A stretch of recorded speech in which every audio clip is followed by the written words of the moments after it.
Evelyn Webb was still holding the wine glass Brandon had forgotten on the counter when the hospital called at 1:17 a.m. "Miss Webb, your brother is asking for you. You need to come now." By the time she reached the ICU, Lucas Bennett could barely breathe. His skin looked gray beneath the fluorescent lights. Tubes covered his body, machines screamed around him, but the moment Evelyn grabbed his trembling hand, his terrified eyes locked onto hers. "They lied to you your whole life," he whispered. "Your parents destroyed your real family, and Brandon already knows." Evelyn stopped breathing. Then Lucas said the words that shattered everything she thought she knew. "If I die tonight, you have to report them. If you've ever discovered that the people you trusted most were hiding something monstrous, this story will hit harder than you expect. And by the end, you may question how far loyalty should really go." Evelyn Webb lived in the kind of neighborhood where nobody raised their voices loud enough for the neighbors to hear. Maplewood Heights sat 20 minutes outside Manhattan, wrapped in old money-polished marble kitchens and perfectly trimmed hedges that looked too expensive to touch. Every house had giant windows. Every marriage looked beautiful from the outside, especially Evelyn's. From the street, the Webb estate looked like something from an architecture magazine. Floor-to-ceiling glass, white stone exterior, imported olive trees lining the driveway. Inside, it felt cold enough to preserve a corpse. Evelyn stood alone in the kitchen at 7:30 the next morning, staring at the untouched coffee she'd poured for Brandon over an hour ago. Still hot, still untouched, still waiting for a man who barely looked at her anymore. Her phone buzzed against the marble counter. "Brandon." "Running late. Don't wait up tonight either." No apology, no explanation. Just another sentence tossed at her like a receipt. Evelyn swallowed hard and locked her phone screen. She hated herself for still feeling disappointed every single time. 5 years ago, Brandon Webb used to kiss her forehead every morning before work. Now he barely made eye contact. The front door opened. Not Brandon. Victoria Bennett walked in without knocking as usual. Elegant, sharp, untouchable. Even at 62, Victoria looked like the kind of woman who made younger women feel insecure just by entering a room. Her blonde bob was immaculate. Her cream cashmere coat probably cost more than most people's rent. She removed her gloves slowly while examining Evelyn with cold blue eyes. "You look exhausted," Victoria said. Not concern. Observation. Evelyn forced a smile. "Good morning to you, too." Victoria ignored the sarcasm. "I heard you spent all night at the hospital?" She placed her designer purse carefully on the island counter. "Honestly, Evelyn, you get too emotionally involved in things." Too emotionally involved. That was Victoria's favorite phrase whenever Evelyn felt anything inconvenient. "Lucas is dying. You're too emotional. Your husband ignores you. You're too sensitive. Someone humiliates you. You misunderstood." Evelyn looked down at the coffee cup in her hands. "He asked for me," she said quietly. Victoria's expression changed for half a second. Tiny, almost invisible, but Evelyn noticed it. Fear. Then it disappeared. "Well," Victoria replied smoothly, "Lucas has always been dramatic." The words hit Evelyn harder than they should have. Lucas had spent his entire life loving this family harder than they deserved. And this was how Victoria described him while he lay dying. Dramatic. Evelyn suddenly remembered being 9 years old, hiding beneath the staircase after spilling juice on Richard Bennett's office carpet. She remembered Richard screaming so loudly the walls shook, and Lucas stepping between them. It was my fault he'd lied instantly. Richard had punished him anyway. Lucas never defended himself, only her. Always her. "You should eat something," Victoria said, pulling Evelyn back into the present. "You look pale." Evelyn stared at her adoptive mother carefully now. Her whole life she'd mistaken control for love. Every compliment came with conditions. Every gift came with guilt. Every affection had strings attached. And suddenly Lucas's dying words echoed again. Your parents destroyed your real family. Her stomach twisted violently. Victoria stepped closer. What exactly did Lucas say to you last night? The question came too quickly, too carefully. Evelyn looked up slowly. Why? Victoria's smile tightened. No reason. Liar. For the first time in years, Evelyn saw something ugly beneath Victoria Bennett's perfect socialite mask. Panic. The front door opened again. Brandon finally walked in wearing a charcoal overcoat and expensive cologne that didn't belong to mornings. He stopped when he saw Victoria. Then his eyes landed on Evelyn. You're home, Evelyn said quietly. Brandon loosened his tie. That's usually how houses work. Victoria laughed softly. Evelyn didn't. Brandon kissed Victoria on the cheek before pouring himself coffee, not once looking at Evelyn directly, not once asking if she'd slept, not once asking about Lucas. How's the hospital situation? He asked casually. Situation? As if Lucas were a scheduling inconvenience. Evelyn watched him carefully now, too.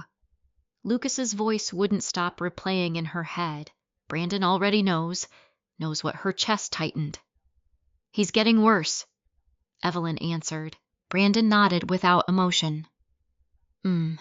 That was it. Just, A dying man who'd grown up beside them for decades was reduced to a single, uninterested sound. Victoria checked her watch. We still have the Whitmore Gala Friday, she said. Please tell me this hospital drama won't interfere.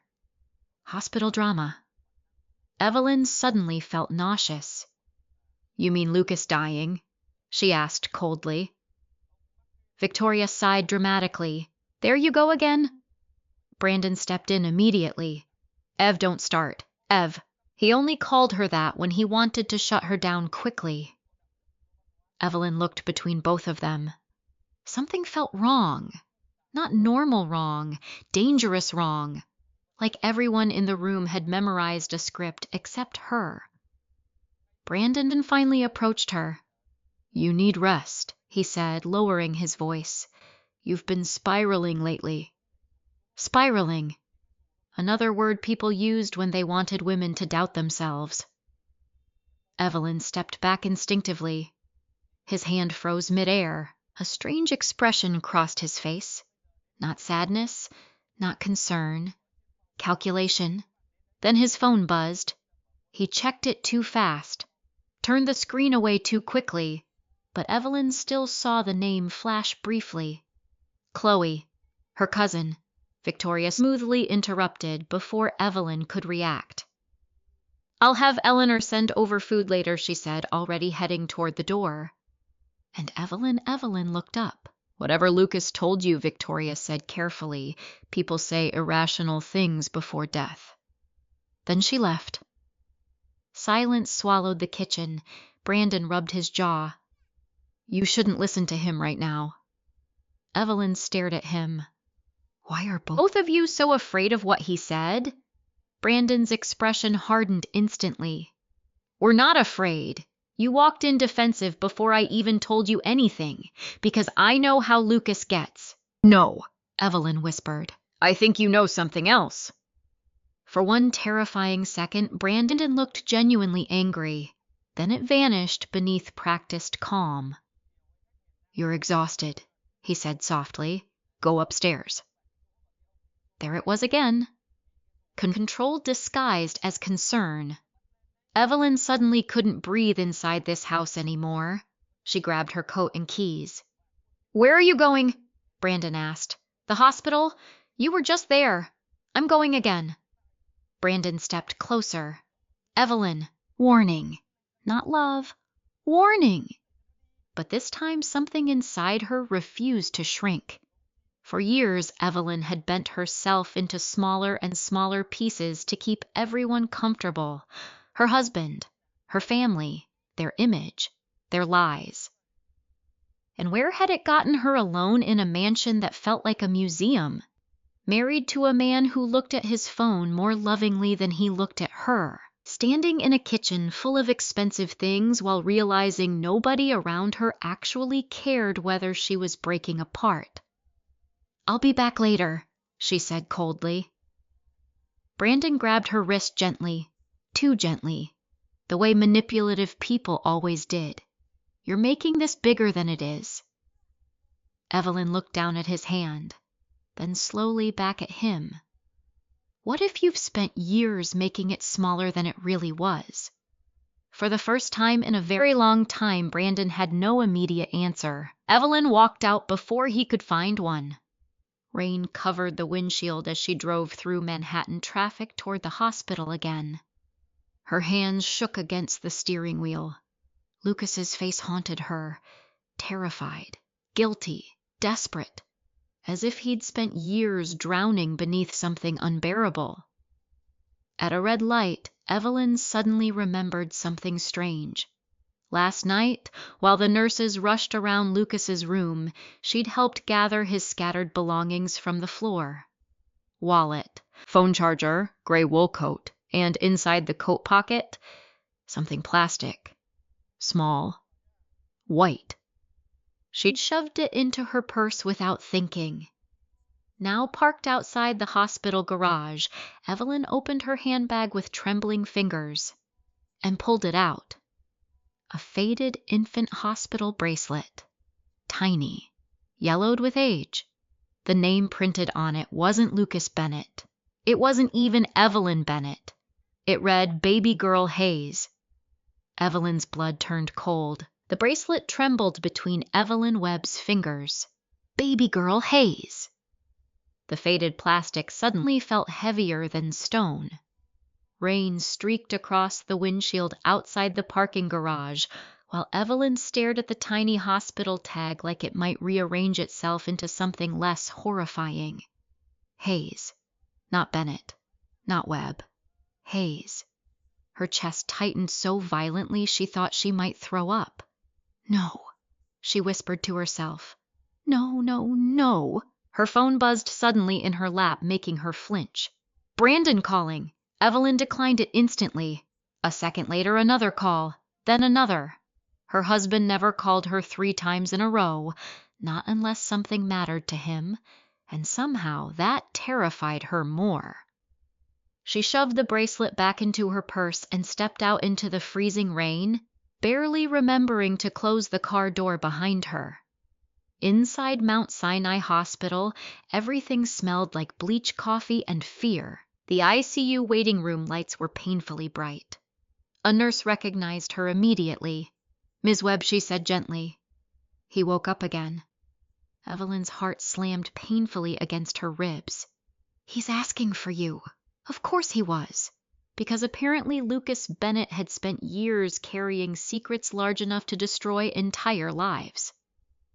Evelyn walked quickly down the long hallway, heels echoing sharply against polished floors. Outside Lucas's room, she froze. Brandon was standing there. His jaw tightened the moment he saw her. Relief crossed his face first, then tension. "Why didn't you answer your phone?" he asked immediately. "Not, 'Are you okay?' Not, 'How's Lucas, just control?'" Evelyn stared at him carefully. "How did you know I was here?" Brandon blinked once. The nurses called the family. Lie. She could feel it. Small, but still a lie. Evelyn crossed her arms tightly. "You never cared about Lucas before. That's not fair, isn't it?" Brandon lowered his voice instantly, glancing toward nearby nurses. "Can we not do this here?" There it was again. Image management. Always image management. Evelyn looked exhausted, soaked from rain, emotionally shattered. And Brandon's priority was appearances. "I found something in Lucas's coat," she said quietly. For the first time all morning, Brandon looked genuinely nervous. Tiny shift, but unmistakable. What kind of something? Evelyn held his gaze. A hospital bracelet. Silence. Not confusion, not curiosity. Silence. Then Brandon exhaled slowly. Evelyn. The way he said her name made her stomach drop. Not loving, careful, strategic. "What do you know?" she whispered. Before Brandon could answer, Lucas's monitor alarm suddenly began beeping inside the room. Both of them turned instantly. A nurse rushed past them, then another. His oxygen is crashing. Evelyn's body moved before her mind did. She shoved through the doorway. Lucas looked terrible. Worse than last night. His skin had turned almost gray beneath the fluorescent lights. Sweat covered his forehead. The machine surrounding him screamed sharp mechanical warnings into the air. But when he saw Evelyn, panic filled his eyes. Not fear of death, fear of time running out. Everybody out except her. Lucas rasped weakly. One doctor hesitated. Lucas grabbed the doctor's sleeve with shocking force. "Please." The room emptied. Even Brandon. But before the door closed fully, Evelyn noticed something strange. Brandon looked afraid of Lucas talking, terrified. The second they were alone, Lucas started coughing violently. Blood stained the corner of his mouth. "Oh my God," Evelyn whispered, rushing beside him. "Lucas, listen to me." His voice cracked painfully. "You don't have much strength left," she said, tears already forming. "Stop talking." "No." He gripped her wrist weakly. "You need to hear this before they stop me. They! Not death. Not fate. They!" Evelyn's pulse pounded in her ears. Lucas swallowed, hard eyes glassy with guilt. "I tried to tell you before," he whispered. "So many times." "What are you talking about?" Lucas looked toward the door like he expected someone to burst through it, then back at her. "You were never supposed to stay with the Bennetts permanently." Evelyn stared at him blankly. "What? Your mother?" He coughed again violently.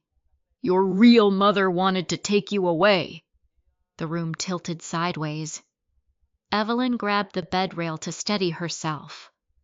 "My real mother," Lucas closed his eyes briefly, like even saying the words physically hurt him. "Caroline Hayes."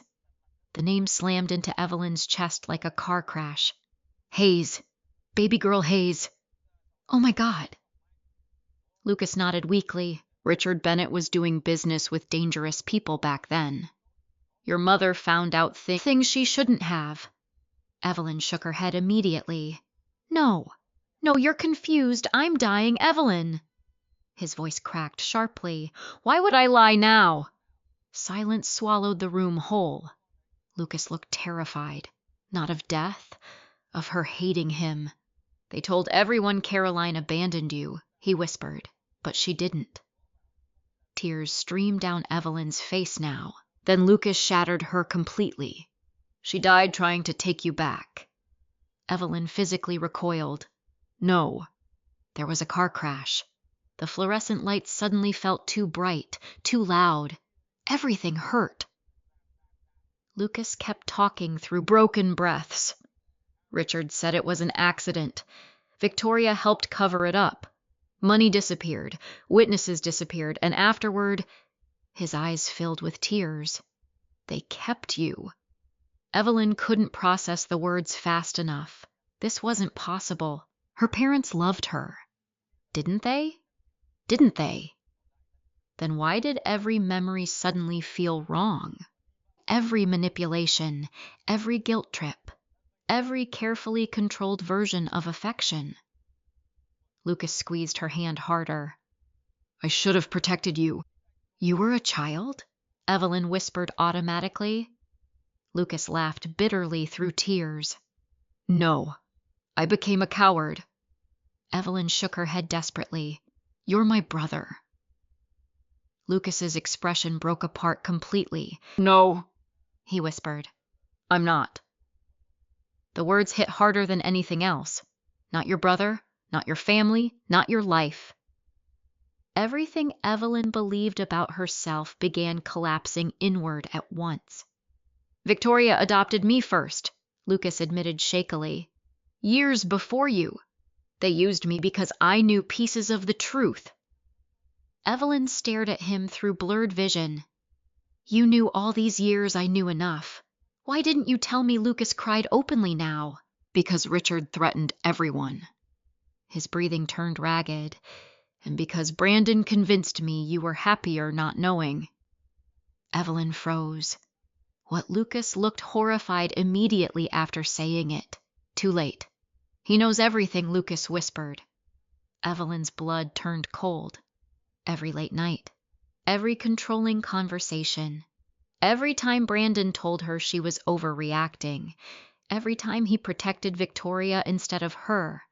Every time he subtly convinced her to doubt herself. Not coincidence. Control. The hospital room door suddenly opened behind them. Brandon stepped inside carefully. Time's up, he said softly. Lucas looked at him with pure hatred. Actual hatred. It shocked Evelyn. She had never seen Lucas hate anyone before. Brandon approached slowly. Lucas, he said calmly, you need to rest. Go to hell, Lucas rasped. Brandon's jaw tightened. Evelyn looked between them in confusion and horror. What happened between these two men? Lucas suddenly grabbed Evelyn's hand again and shoved something into her palm. A small brass key. Piermont Bank, he whispered urgently. Box 214. Brandon immediately noticed. What's that? He demanded. Lucas ignored him completely. They stole your life, he whispered to Evelyn desperately. Take it back. Then the monitor beside him screamed. Long, sharp, continuous, flatline. Everything exploded at once. Doctors rushed in. Nurses shouted. Brandon pulled Evelyn backward as she screamed Lucas's name through sobs. No Lucas, Lucas. But Lucas Bennett was already gone. And with him died the only person who had ever tried to tell her the truth. As the medical team fought around the bed, Evelyn looked down numbly at the brass key hidden inside her trembling hand. Box 214. Whatever waited inside it was important enough for a dying man to risk everything. And judging by the look on Brandon's face, he knew exactly what it was. Lucas Bennett was buried 3 days later beneath a gray October sky. The funeral looked beautiful. Of course it did. The Bennett family didn't do ugly things publicly. White roses surrounded the casket. Classical music drifted softly through the cemetery. Women in designer black coats whispered fake condolences while checking each other's jewelry. Everything looked elegant enough to belong in a magazine spread. And Evelyn Webb had never felt more alone in her life. She stood near the back beneath a large umbrella, barely hearing the priest speak. The wind cut through her coat while Lucas's final words replayed endlessly inside her mind. They stole your life. Take it back. A few feet away, Victoria Bennett dabbed perfectly controlled tears from the corners of her eyes. Even grief looked expensive on her. Richard Bennett stood beside her like a statue carved from ice, calm, untouchable, powerful, and Brandon barely looked at Evelyn at all. He spent most of the funeral whispering with Richard near the family cars. Every time Evelyn glanced at them, the conversation stopped. Not suspicious at all. Her stomach turned. Nina Carter appeared beside her quietly. You look pale, Nina whispered gently. Unlike Victoria, Nina sounded like she actually cared. Evelyn swallowed hard. I don't think I've slept. Nina linked their arms together protectively. You don't have to go back to that house tonight. That house, not home. Even Nina had started calling it that. Evelyn stared ahead numbly as pallbearers lowered Lucas's casket into the ground. The finality of it shattered something inside her. Lucas was really gone. The only person who ever tried protecting her was dead. And now she was surrounded by people who might have built their entire lives on lies. Brandon approached her carefully after the service ended. We should head home, he said quietly. Home. The word almost made her laugh. Evelyn looked at him fully for the first time since Lucas died. Perfect haircut, perfect wool coat, perfect corporate composure. A man who knew how to look trustworthy even while hiding things. "How long have you known?" she asked suddenly. Brandon's expression didn't change. Knew what Evelyn stepped closer. That I'm not really Evelyn Bennett. A flicker. Tiny. But there. Fear. Then Brandon recovered instantly. Lucas was heavily medicated. He named Caroline Hayes. Brandon exhaled slowly through his nose. "Eve, stop calling me that." The sharpness in her voice startled even her. Brandon lowered his tone immediately, glancing around at nearby mourners. "Can we please not do this here again? Always image first. Always appearances before truth." Evelyn's chest burned. "You watched me mourn a fake life," she whispered. "How could you do that? You're emotional right now." There it was, the sentence that men used when women got too close to the truth. Evelyn stared at him in disbelief. "My brother died 3 days ago. He wasn't your brother."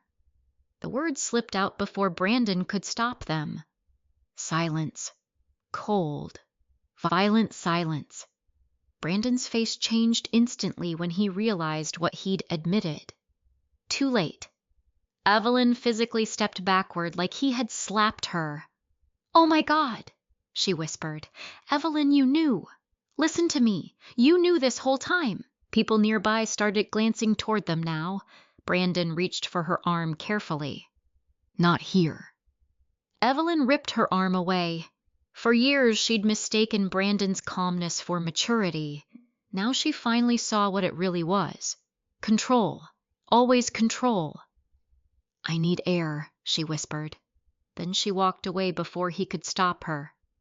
By sunset, Manhattan was glowing gold beneath storm clouds as Evelyn sat alone inside her parked car outside Piermont Bank. Box 214, the brass key felt cold in her hand. Lucas had died protecting whatever was inside. That thought alone terrified her. Evelyn stared at the bank entrance for almost 10 full minutes before finally forcing herself out of the car.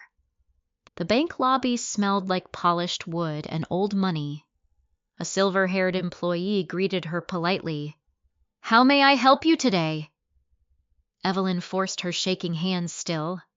"I need access to a safety deposit box."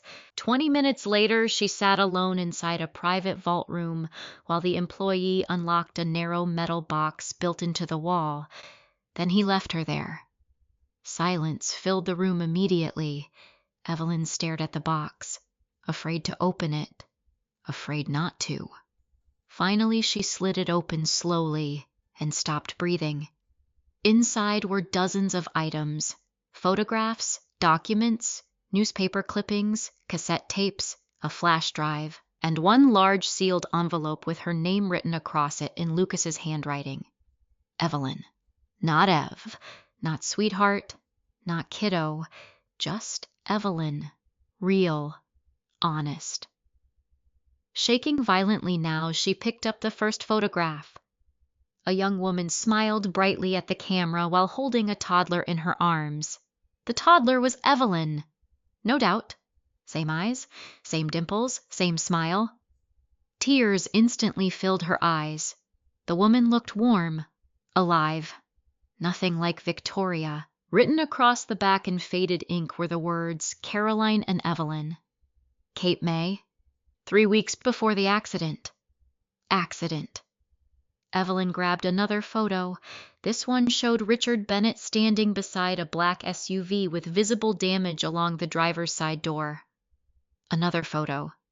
Victoria arguing with a woman outside a courthouse. Caroline. Another. Lucas as a teenager sitting alone on hospital steps. He looked terrified. Evelyn's breathing became uneven. None of this made sense. Until she opened the envelope.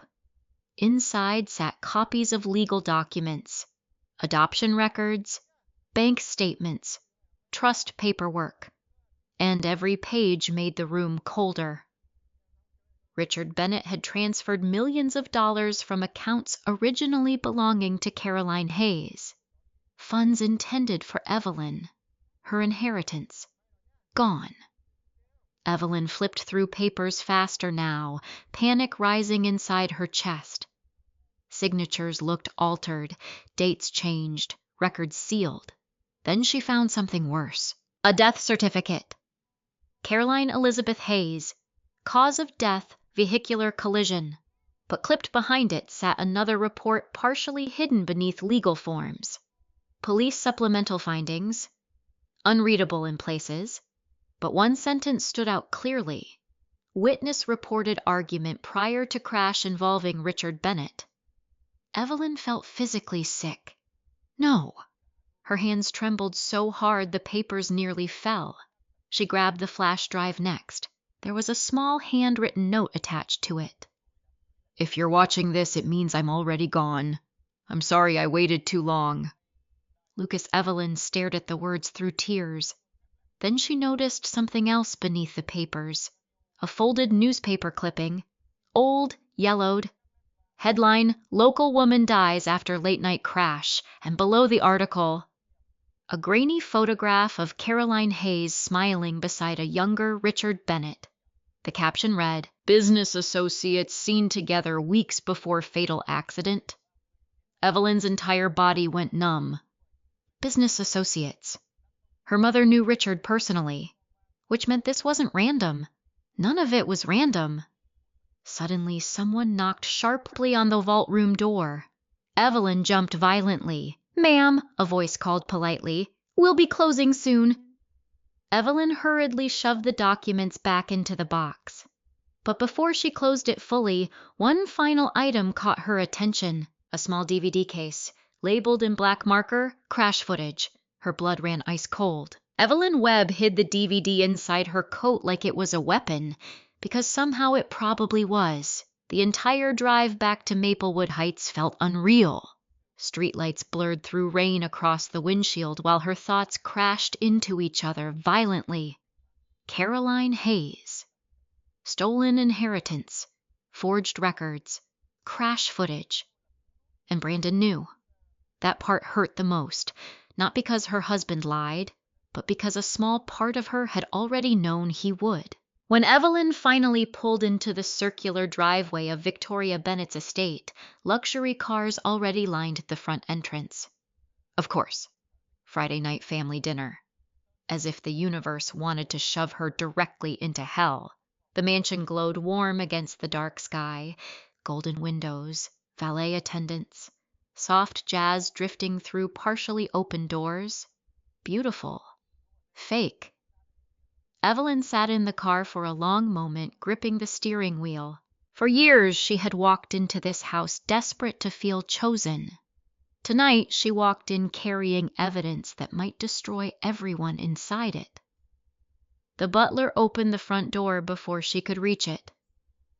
"Good evening, Mrs. Webb." Evelyn stepped inside slowly. Everything smelled like expensive candles and roasted garlic. Voices echoed from the dining room. Then Chloe Bennett appeared first. Perfect timing. Chloe looked stunning in a silk black dress, her glossy brunette hair falling effortlessly over one shoulder. The kind of woman people stared at automatically, and she knew it. "There she is," Chloe said, lightly sipping champagne. "The grieving widow." Evelyn stared at her coldly. "Lucas wasn't my husband." Chloe shrugged. "You certainly looked emotionally codependent enough. Same Chloe. Cruel in ways polished enough to sound playful." Before Evelyn could answer, Victoria appeared from the dining room. "Oh, good," she said. "You made it. Made it!" As if this were brunch and not psychological warfare. Richard Bennett sat at the far end of the dining table, already drinking bourbon. Brandon stood beside the fireplace, scrolling through his phone. When his eyes lifted toward Evelyn, tension flashed across his face instantly. He knew something had changed. Good. "Sit down," Victoria said smoothly. dinner's getting cold." Evelyn obeyed silently. The long dining table looked like a magazine spread. Crystal glasses, white orchids, silver candle holders, and underneath it all sat enough lies to poison the entire room. For several minutes, everyone performed normalcy. Richard discussed a real estate acquisition in Connecticut. Victoria complained about charity board politics. Chloe talked about an upcoming Hamptons trip. Brandon barely spoke at all. But Evelyn noticed everything now, the nervous glances, the subtle tension, the way Brandon avoided meeting her eyes for too long, because he knew she knew something. He just didn't know how much. Finally, Victoria folded her napkin delicately. "So she said, have you finally calmed down?" Evelyn looked up slowly. "About what?" Victoria sighed softly, like dealing with a difficult child. "The hospital dramatics. Dramatics." Evelyn felt anger rise hot inside her chest. "Lucas told me the Bennett stole my life." The silence that followed was immediate. Sharp. Richard slowly lowered his bourbon glass. Chloe stopped chewing, and Brandon went completely still. "Got you." Victoria recovered first. "Oh, sweetheart." She laughed softly. "That poor boy was dying." "So he lied." Victoria spread her hands calmly. "He was confused. He knew my biological mother's name." A tiny pause. Then Victoria smiled again. "There are records somewhere, I'm sure. Records. Not mother. Not woman. Records." Evelyn suddenly understood something horrifying. Victoria never once sounded guilty about Caroline Hayes dying, only inconvenienced. Richard finally spoke. Low, dangerously calm. "What exactly are you implying?" Evelyn held his gaze. "That maybe Caroline Hayes didn't die accidentally." The temperature in the room seemed to drop instantly. Brandon shifted beside the fireplace. "Evelyn," he warned quietly. She ignored him. Richard leaned back slowly in his chair, studying her. "You need to be very careful right now. Not denial, warning." Evelyn's pulse quickened. Victoria jumped in quickly.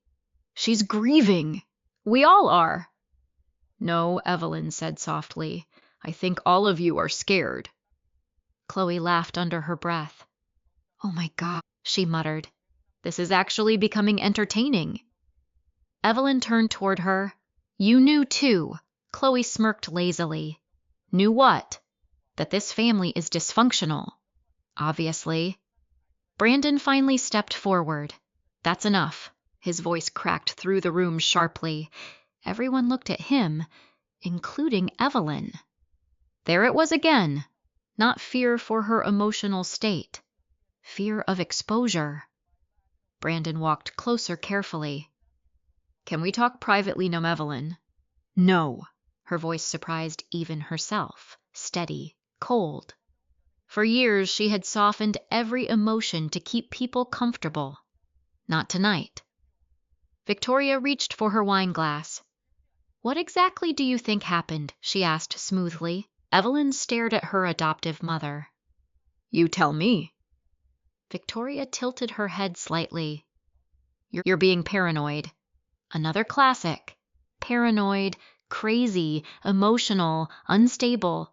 The vocabulary people used when women got too close to dangerous truths. Evelyn slowly reached into her purse. Every eye in the room followed the movement. Then she placed the faded hospital bracelet onto the table. "Baby girl Hayes." Chloe's smirk vanished immediately. Richard's jaw tightened. And Victoria went pale. Finally. Real emotion. Brandon closed his eyes briefly, like a man watching a bomb detonate in slow motion. Evelyn looked around the table. "No one wants to explain this." Victoria recovered first. "Where did you get that, Lucas?" Richard's voice turned sharp instantly. "What else did he give you?" There it was. Panic. Pure panic. Evelyn leaned back slowly. "Why are you nervous?" Richard slammed his glass onto the table hard enough to make Chloe jump. Because Lucas was unstable. No, Evelyn whispered. I think Lucas was guilty. Brandon stepped closer immediately. Stop. Evelyn looked at him, or what his face hardened. Or you're going to destroy this family over conspiracy theories. Destroy this family. The irony almost made her laugh. You mean the family that lied about who I am? Victoria suddenly stood up. We raised you. The words echoed through the dining room. Emotional manipulation wrapped in righteousness. Evelyn looked at her slowly. Did you love me? She asked quietly. Or did you own me? Silence.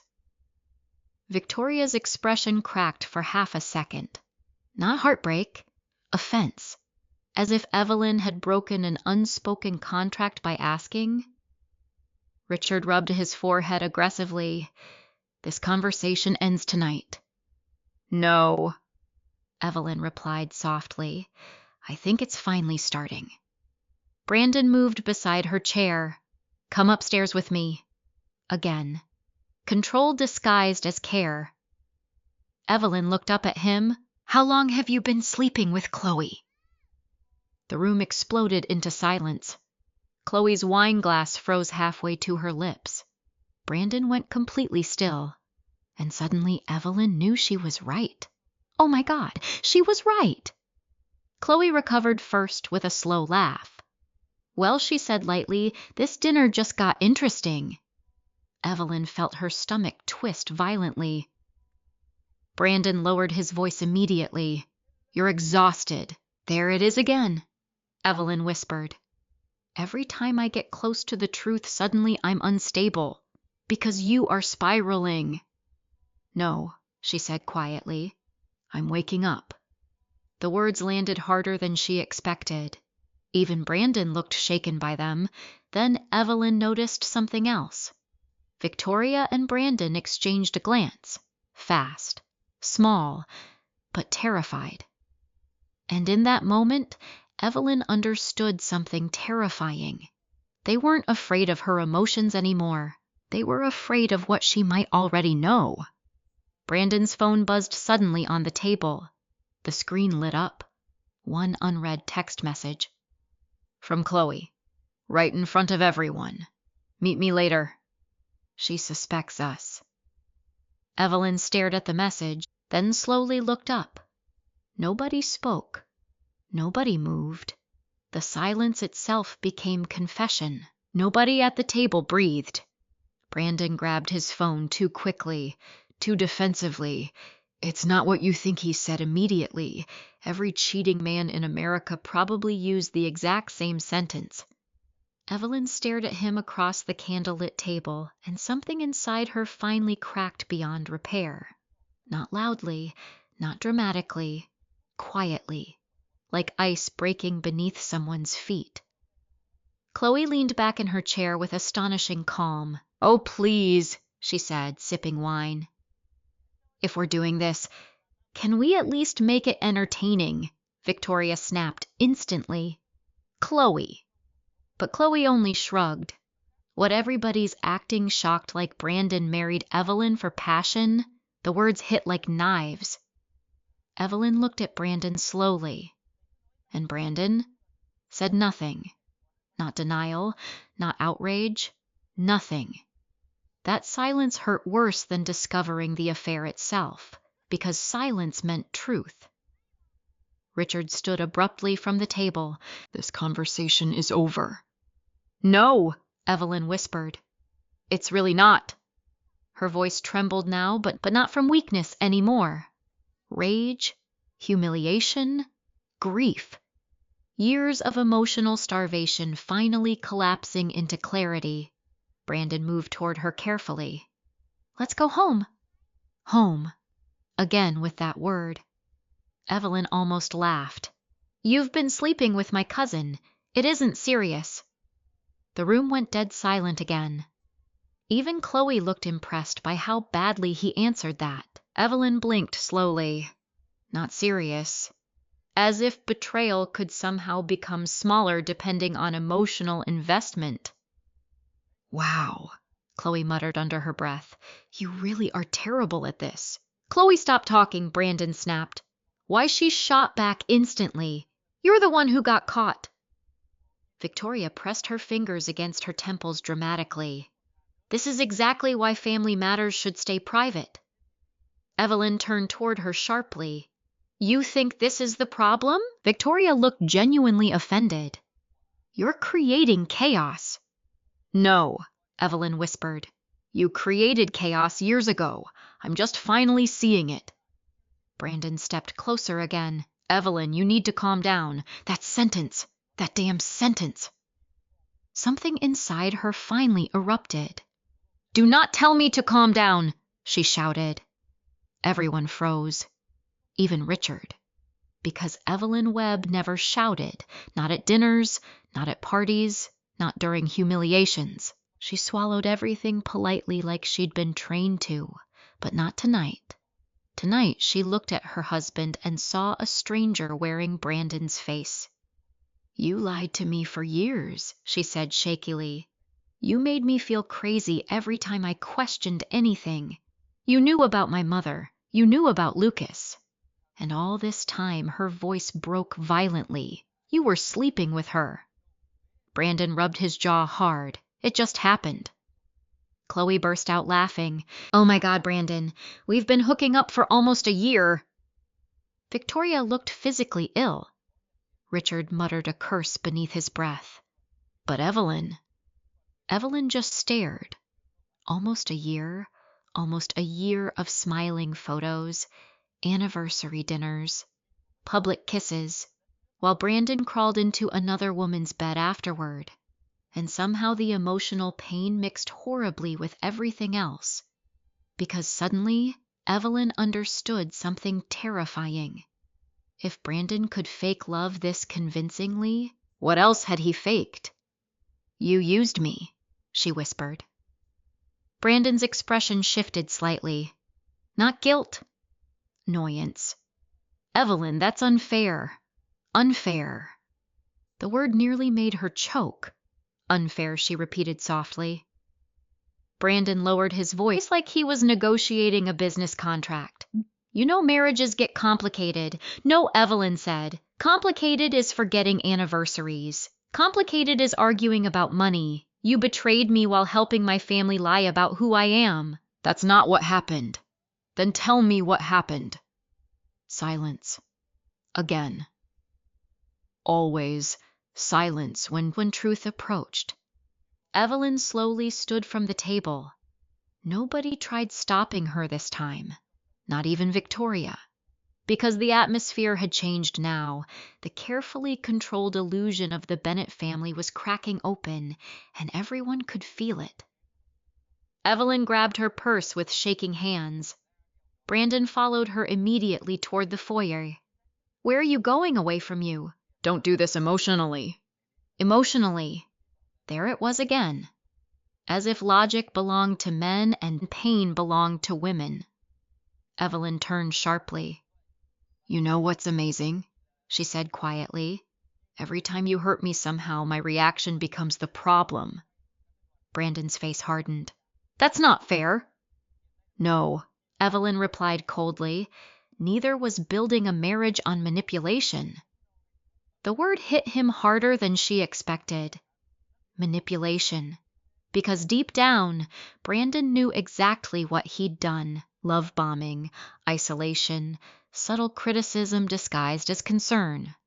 Convincing her she was too emotional whenever she questioned him, making himself the center of her confidence. And Evelyn hated herself for only seeing it now.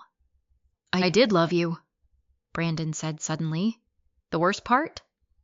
A year ago she would have believed him instantly. Now she heard strategy underneath every word. Did you? She whispered. Brandon stepped closer. Yes. Then why do I feel like I've been lonely since the day we got married? That one landed. Real pain flickered across his face. Finally. Something real. But it wasn't enough anymore. Nothing could be enough now. Evelyn walked toward the front door. Then Richard's voice stopped her cold. "If you go public with any of this," he said quietly, "you will regret it. Not concern. Threat." Evelyn slowly turned around. For years, Richard Bennett intimidated everyone around him effortlessly. His wealth alone could destroy people socially, financially, professionally. But tonight, something was different. For the first time in her life, Evelyn wasn't afraid of disappointing him. "You should be more worried about what I already have," she said softly. Richard's eyes narrowed immediately. "What does that mean?" Evelyn smiled faintly through tears, and for the first time ever, Richard Bennett looked uncertain around her. Good. Then she walked out. The cold night air hit her face hard enough to hurt, but somehow it felt cleaner outside that house. Cleaner than the lies. Cleaner than the marriage. Cleaner than the family that raised her like property instead of a daughter. Evelyn climbed into her car with trembling hands, then finally broke. Not elegant crying, not movie crying, real crying. Ugly, violent, years of humiliation pouring out at once. She slammed her fists against the steering wheel. "How could you do this to me?" she sobbed. Nobody answered. Of course nobody answered. People like Brandon always loved softly enough to leave room for escape. And people like Evelyn loved so completely they barely survived betrayal. Her phone buzzed suddenly. Nina calling. Evelyn answered instantly without speaking. Nina heard the crying immediately. "Oh no," she whispered. "What happened?" "Everything happened. He's sleeping with Chloe," Evelyn choked out. Silence. Then Nina said exactly what Evelyn needed. "Come here." Not calm down, not maybe there's an explanation, not think carefully. Just come here. Kindness suddenly hurt more than cruelty. 40 minutes later, Evelyn sat wrapped in a blanket on Nina's apartment couch while Manhattan glowed outside enormous windows. Nina handed her tea quietly, then sat beside her. "You know what scares me?" Evelyn whispered eventually. What Evelyn stared into the mug. "I think Brandon married me because of my family." Nina's face changed instantly. What Evelyn slowly explained everything. Lucas, Caroline Hayes, the stolen inheritance, the lies, the affair, the documents. By the end, Nina looked horrified. "Evelyn," she whispered carefully, "this isn't just family drama anymore." No, it wasn't. And deep down, Evelyn knew something worse. Lucas hadn't died terrified because of an affair. He died terrified because powerful people were hiding something criminal, and now she was the only person left holding the truth. Her phone buzzed again. This time from Brandon. "Brandon, please come home. We can fix this." Evelyn stared at the message for a long time, then slowly typed back, "I spent years begging for crumbs from people who were supposed to love me. I'm done begging now." She hit send, and for the first time in a very long time, Evelyn Webb felt something dangerously close to freedom. Nina Carter's apartment smelled like coffee vanilla candles and safety. Evelyn Webb had almost forgotten what safety felt like. By morning, rain had stopped over Manhattan, leaving the city silver and cold beyond the floor-to-ceiling windows. Traffic crawled below while sunlight slowly climbed across Nina's hardwood floors. Evelyn hadn't slept. She sat cross-legged on the couch wearing one of Nina's oversized sweaters, surrounded by the contents of Lucas's safety deposit box. Photographs, documents, cassette tapes, the flash drive. Every piece of paper felt like another crack splitting her old life apart. Nina emerged from the kitchen carrying fresh coffee. "You've been staring at those files for 6 hours." Evelyn rubbed exhausted eyes. "Every time I stop looking at them, I hear Lucas's voice again. Nina sat beside her carefully. He was trying to protect you. I think he was trying to confess. The difference mattered. Lucas had died carrying guilt heavy enough to destroy him, and Evelyn understood why now. She picked up another document with trembling fingers. Trust transfer records. Millions of dollars originally connected to Caroline Hayes. Moved quietly into shell accounts tied to Richard Bennett's companies. It wasn't just emotional betrayal anymore. It was theft. Organized theft. Nina leaned closer. Do you think Brandon knew about the money too? Evelyn laughed bitterly. I think Brandon knew exactly what kind of family he married into. The realization hurt differently this morning. Less like heartbreak, more like humiliation. Because now Evelyn could trace her marriage backward with horrifying clarity. Brandon encouraging her to stay financially uninvolved. Brandon insisting he handled investments. Brandon subtly isolating her from independent lawyers and accountants. Brandon convincing her that being cared for was the same thing as being loved. God, she had been so easy to manipulate. No, Nina said, suddenly reading her expression instantly. Don't do that. Evelyn looked up. Do what? Blame yourself for trusting people who were supposed to love you. The words hit hard. Too hard. Evelyn looked away quickly before crying again. She was tired of crying, tired of feeling weak, tired of being the only person destroyed by truths everyone else seemed perfectly comfortable hiding. Her phone buzzed across the coffee table. Brandon calling. Again. 23 missed calls since last night. Nina glanced toward the screen. You gonna answer? Evelyn stared at the name for several seconds, then silenced it. No. And surprisingly, it felt good. Not dramatic, not satisfying, just peaceful, like closing a door during a storm. Nina smiled faintly. There she is. Who the woman your husband should probably start fearing. Evelyn almost smiled. Almost. But then her eyes landed on the cassette tapes again. Old labels written in Lucas's handwriting. Caroline, Richard. Her stomach twisted. Do you still own that old tape recorder? She asked quietly. Nina blinked. Somewhere. 20 minutes later, they sat on the floor beside a dusty portable cassette player Nina found buried in a hallway closet. Evelyn's hands shook inserting the first tape. Static crackled softly, then voices. A woman first, sharp, angry. You promised me she'd be protected. Caroline. Evelyn froze instantly. Even through old distorted audio, something about the woman's voice hurt her chest. Because somehow it sounded familiar. Richard Bennett answered next. Cold. Controlled.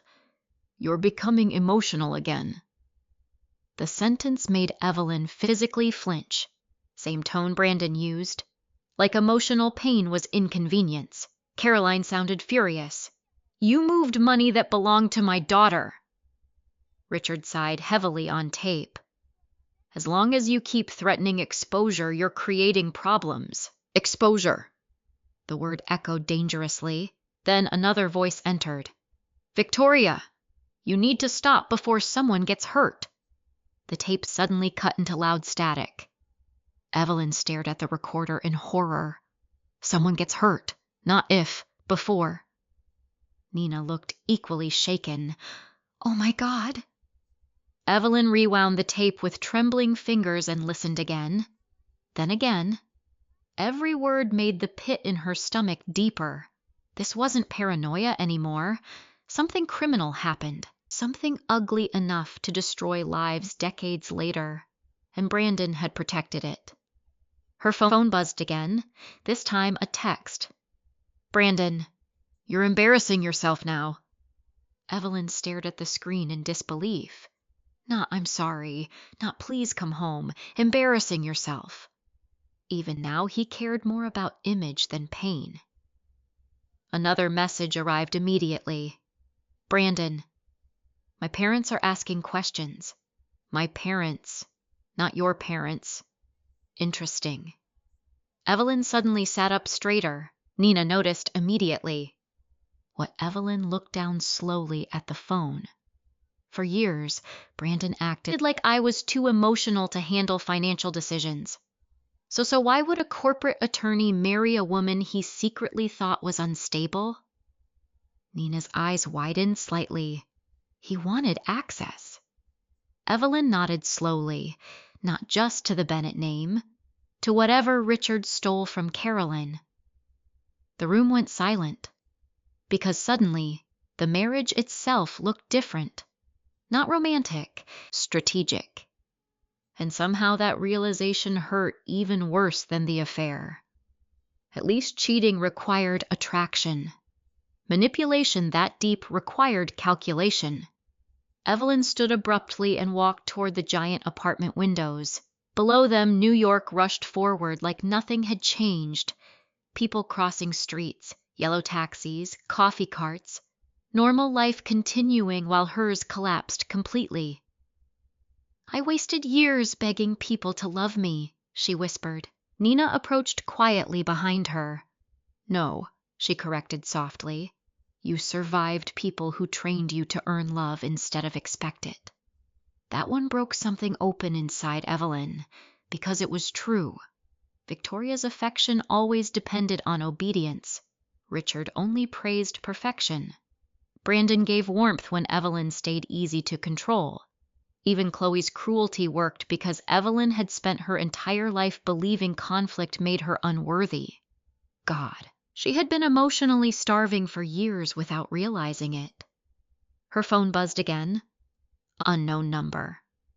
Evelyn almost ignored it, then answered carefully. Hello, Mrs. Webb, male voice. Professional? Yes, this is Piermont Bank Security. Someone attempted to access safety deposit box 214 this morning. Evelyn's blood ran cold. What they did not have authorization, the man continued, but we felt you should be notified. Someone. Not hard to guess who. When Evelyn asked quietly, approximately 40 minutes ago, right after Brandon realized she wasn't coming home. Nina saw her expression immediately. What happened? Evelyn lowered the phone slowly. They know about the box. Fear moved through her body fast and sharp, because if Richard and Brandon were desperate enough to retrieve the contents, then the evidence mattered even more than she realized. Nina grabbed her coat immediately. You need a lawyer. The sentence hung heavily between them. Lawyer, police, criminal investigation.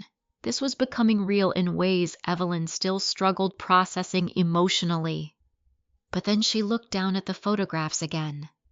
Caroline Hayes smiling while holding her daughter. Lucas apologizing with his dying breaths. Years of stolen truth. And suddenly, Evelyn felt something unexpected beneath the grief. Anger, cold anger, not explosive, focused. The kind that finally grows after someone has suffered too long. She picked up the flash drive slowly. What are you thinking? Nina asked carefully. Evelyn stared at it. Lucas said they stole my life. Nina nodded. Evelyn's eyes hardened for the first time. Then maybe it's time I stopped protecting theirs. That afternoon, Evelyn changed clothes for the first time in days. No oversized sweater, no crying wife softness. She pulled her hair back neatly, applied makeup slowly, not for beauty, for armor. When she emerged from the bedroom, Nina actually blinked. Oh. Evelyn grabbed her coat. What? Nina smiled slightly. You look different. Evelyn glanced toward her reflection in the hallway mirror. For years, she'd dressed like someone trying not to upset anyone. Soft colors, gentle posture, quiet elegance. Today she looked sharper, more awake, like a woman stepping out of smoke after surviving a fire. Her phone buzzed once more. Brandon, if you talk to anyone, you'll regret it. Evelyn stared at the message for a long moment, then calmly blocked his number. Nina looked impressed. That had to feel good. Evelyn slipped the phone into her purse.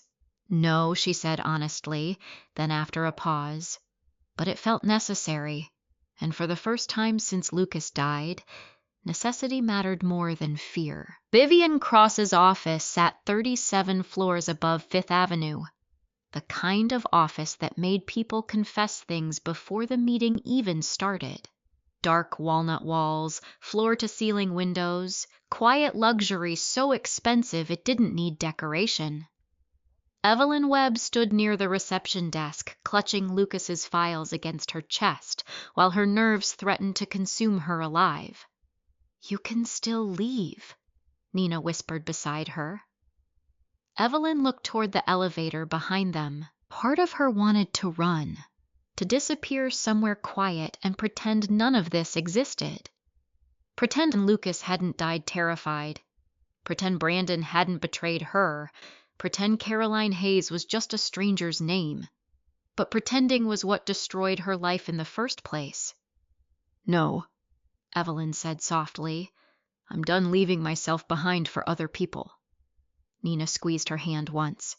Then the receptionist stood.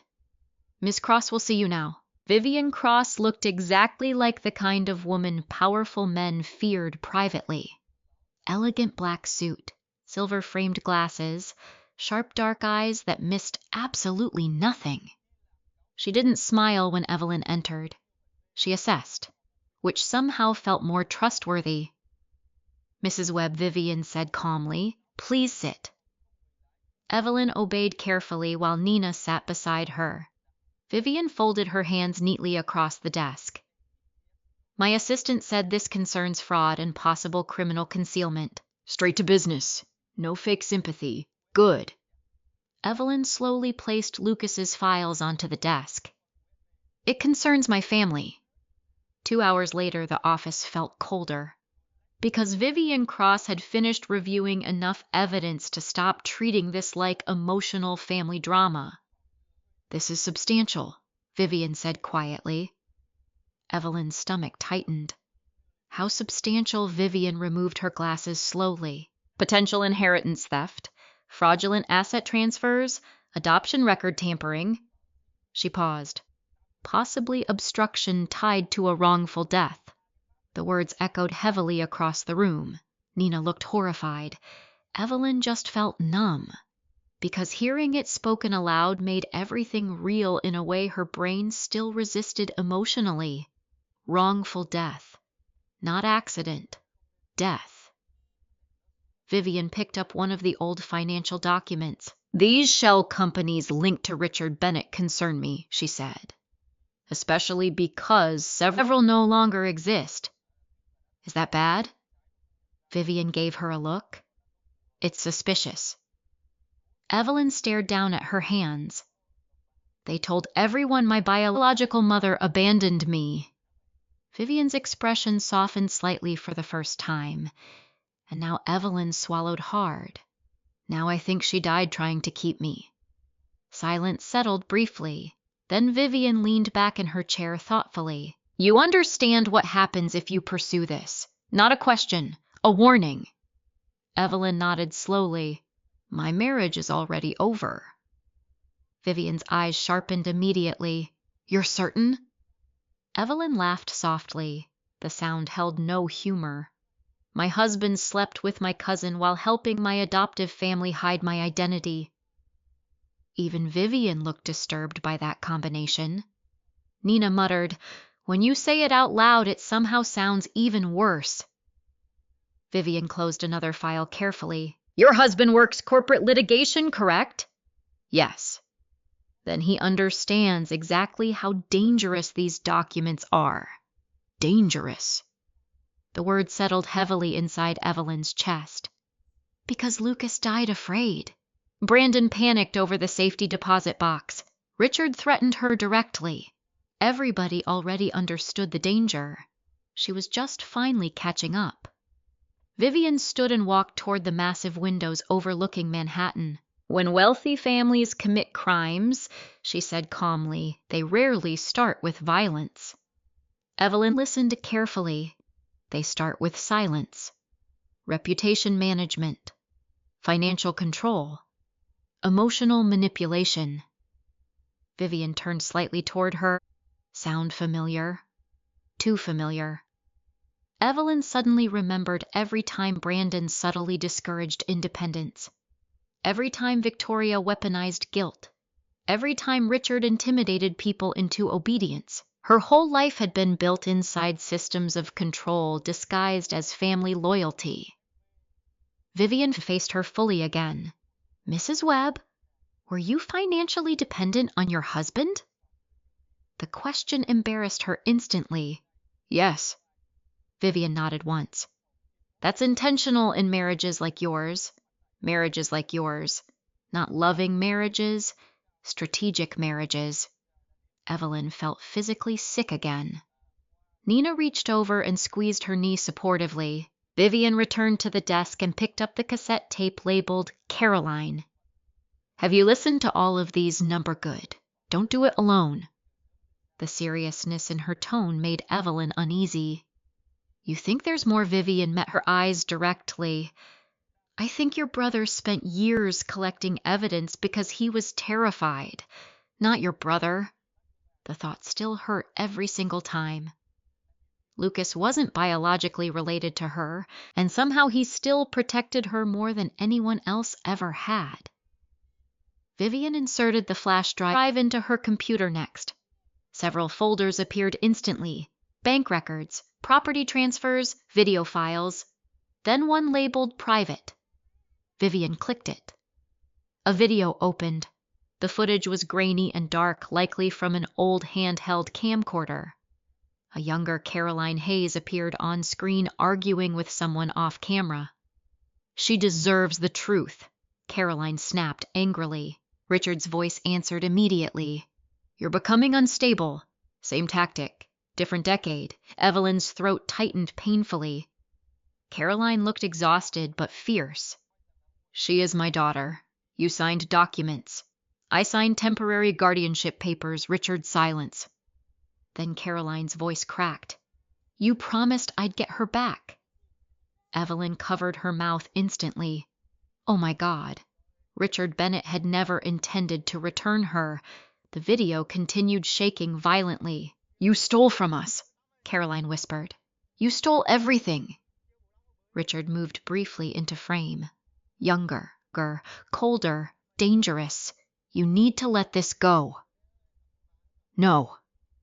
Caroline looked directly into the camera suddenly. If anything happens to me... The footage abruptly cut off. The office went dead silent. Evelyn realized she was crying only when Nina handed her tissues quietly. Vivian stared at the frozen screen thoughtfully, then spoke carefully. This changes things. Evelyn wiped her face shakily. How Vivian folded her hands again.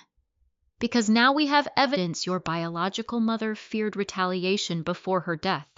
Retaliation, not accident. Fear. Everything pointed toward the same horrifying possibility. Richard Bennett had destroyed Caroline Hayes, and everyone around him helped bury the truth. Evelyn suddenly felt unable to breathe. What do I do now? Vivian didn't hesitate. You speak to law enforcement. Fear hit instantly. Real fear. Not emotional pain. Danger fear. They're powerful, Evelyn whispered. Yes, they'll destroy me. Vivian held her gaze calmly. They already tried. The truth of that landed hard. Because they had. Emotionally, financially, psychologically. They spent years shrinking Evelyn into someone easier to control, and the moment she stopped obeying, they turned vicious. Vivian slid a business card across the desk. Detective Marcus Hale, she said. White-collar and organized financial crimes. He reopened several dormant corruption cases last year. Evelyn stared at the card. This was becoming terrifyingly real now. Police? Investigations? Criminal charges. Nina spoke softly. You don't have to decide everything today. But Evelyn already knew something important. If she stopped now, Lucas died for nothing. Caroline died forgotten. And people like Richard Bennett would continue believing money erased consequences. Her phone suddenly vibrated again across Vivian's desk. Unknown number. But this time, Vivian noticed something Evelyn hadn't. He's using blocked lines now. Evelyn stared at the screen uneasily. Brandon? Of course. Vivian's expression sharpened. Do not answer calls alone anymore. Nina blinked.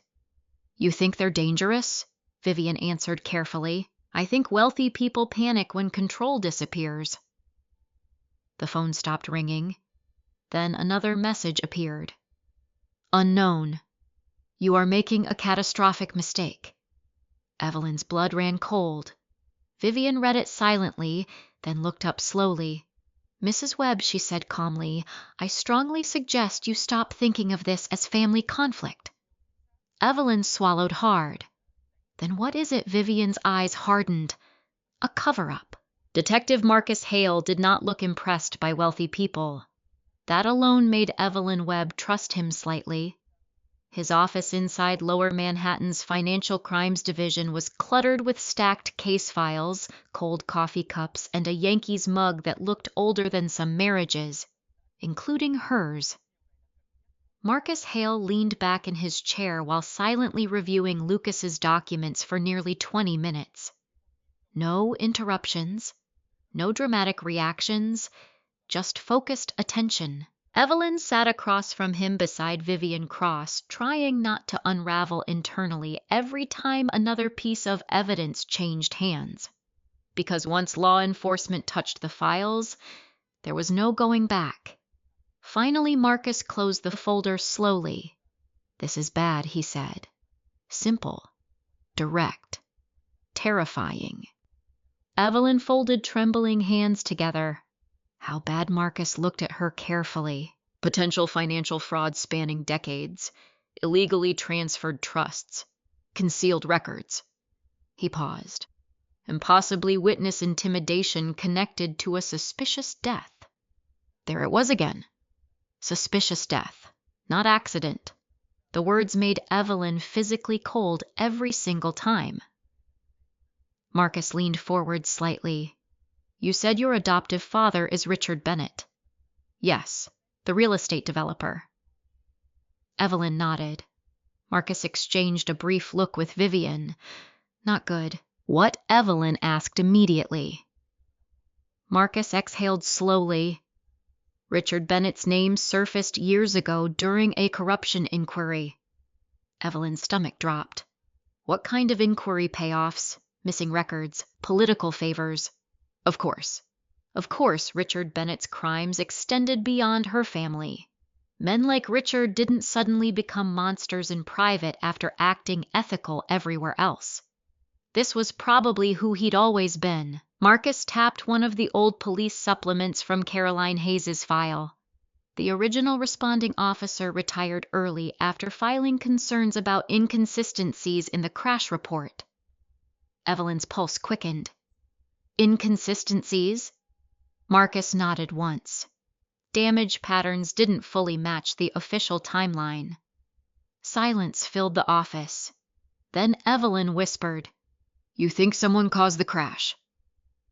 Marcus answered carefully, I think somebody made sure the investigation died quickly. Vivian crossed her legs calmly. And now? Lucas Bennett is dead after years of apparent fear. Marcus looked toward Evelyn again. Tell me about your husband. The question tightened something instantly inside her chest. Brandon. Even now, part of her hated speaking about him like this. Not because he deserved protection, but because loving someone leaves scars even after truth arrives. He's a corporate attorney, Evelyn said quietly. Very connected socially, close with Richard. Marcus studied her face. Do you believe he knowingly helped conceal evidence? Evelyn hesitated. Not because she doubted it. Because saying it aloud made the betrayal permanent. Yes, she whispered eventually. Marcus nodded like he already expected that answer. Has he contacted you recently? Evelyn laughed softly without humor. Constantly. Threats. She thought about the blocked number. You are making a catastrophic mistake. Yes. Marcus's expression hardened immediately. Save everything. Evelyn nodded slowly. Then Marcus said something that made her blood run cold. Mrs. Webb, people with this level of money and influence rarely panic over rumors. The room went very quiet. Vivian leaned back slightly. Marcus continued calmly. They panic when someone has evidence. Evelyn suddenly understood why Lucas looked so terrified before dying. Not guilty terrified, hunted terrified. Marcus opened another file. This woman, Caroline Hayes, did she have surviving relatives? I don't know. Marcus scribbled something down. We'll look into it. Evelyn stared down at her hands again. Everything felt surreal. A week ago, she thought her biggest problem was an emotionally distant husband. Now detectives were reopening a dead woman's case because that woman might have been murdered. And somehow that woman was her mother, her real mother. Marcus closed the folders neatly. For now, I strongly advise caution. Vivian nodded immediately. We already discussed security. Security. Another word that didn't belong in Evelyn's old life. Marcus looked directly at her. Do not confront your family further without legal counsel. Too late for that. Do not meet your husband alone. Too late for that, too. And if anybody attempts intimidation again, call me immediately. Evelyn swallowed hard. Okay. Marcus hesitated briefly, then asked softly, Do you still love him?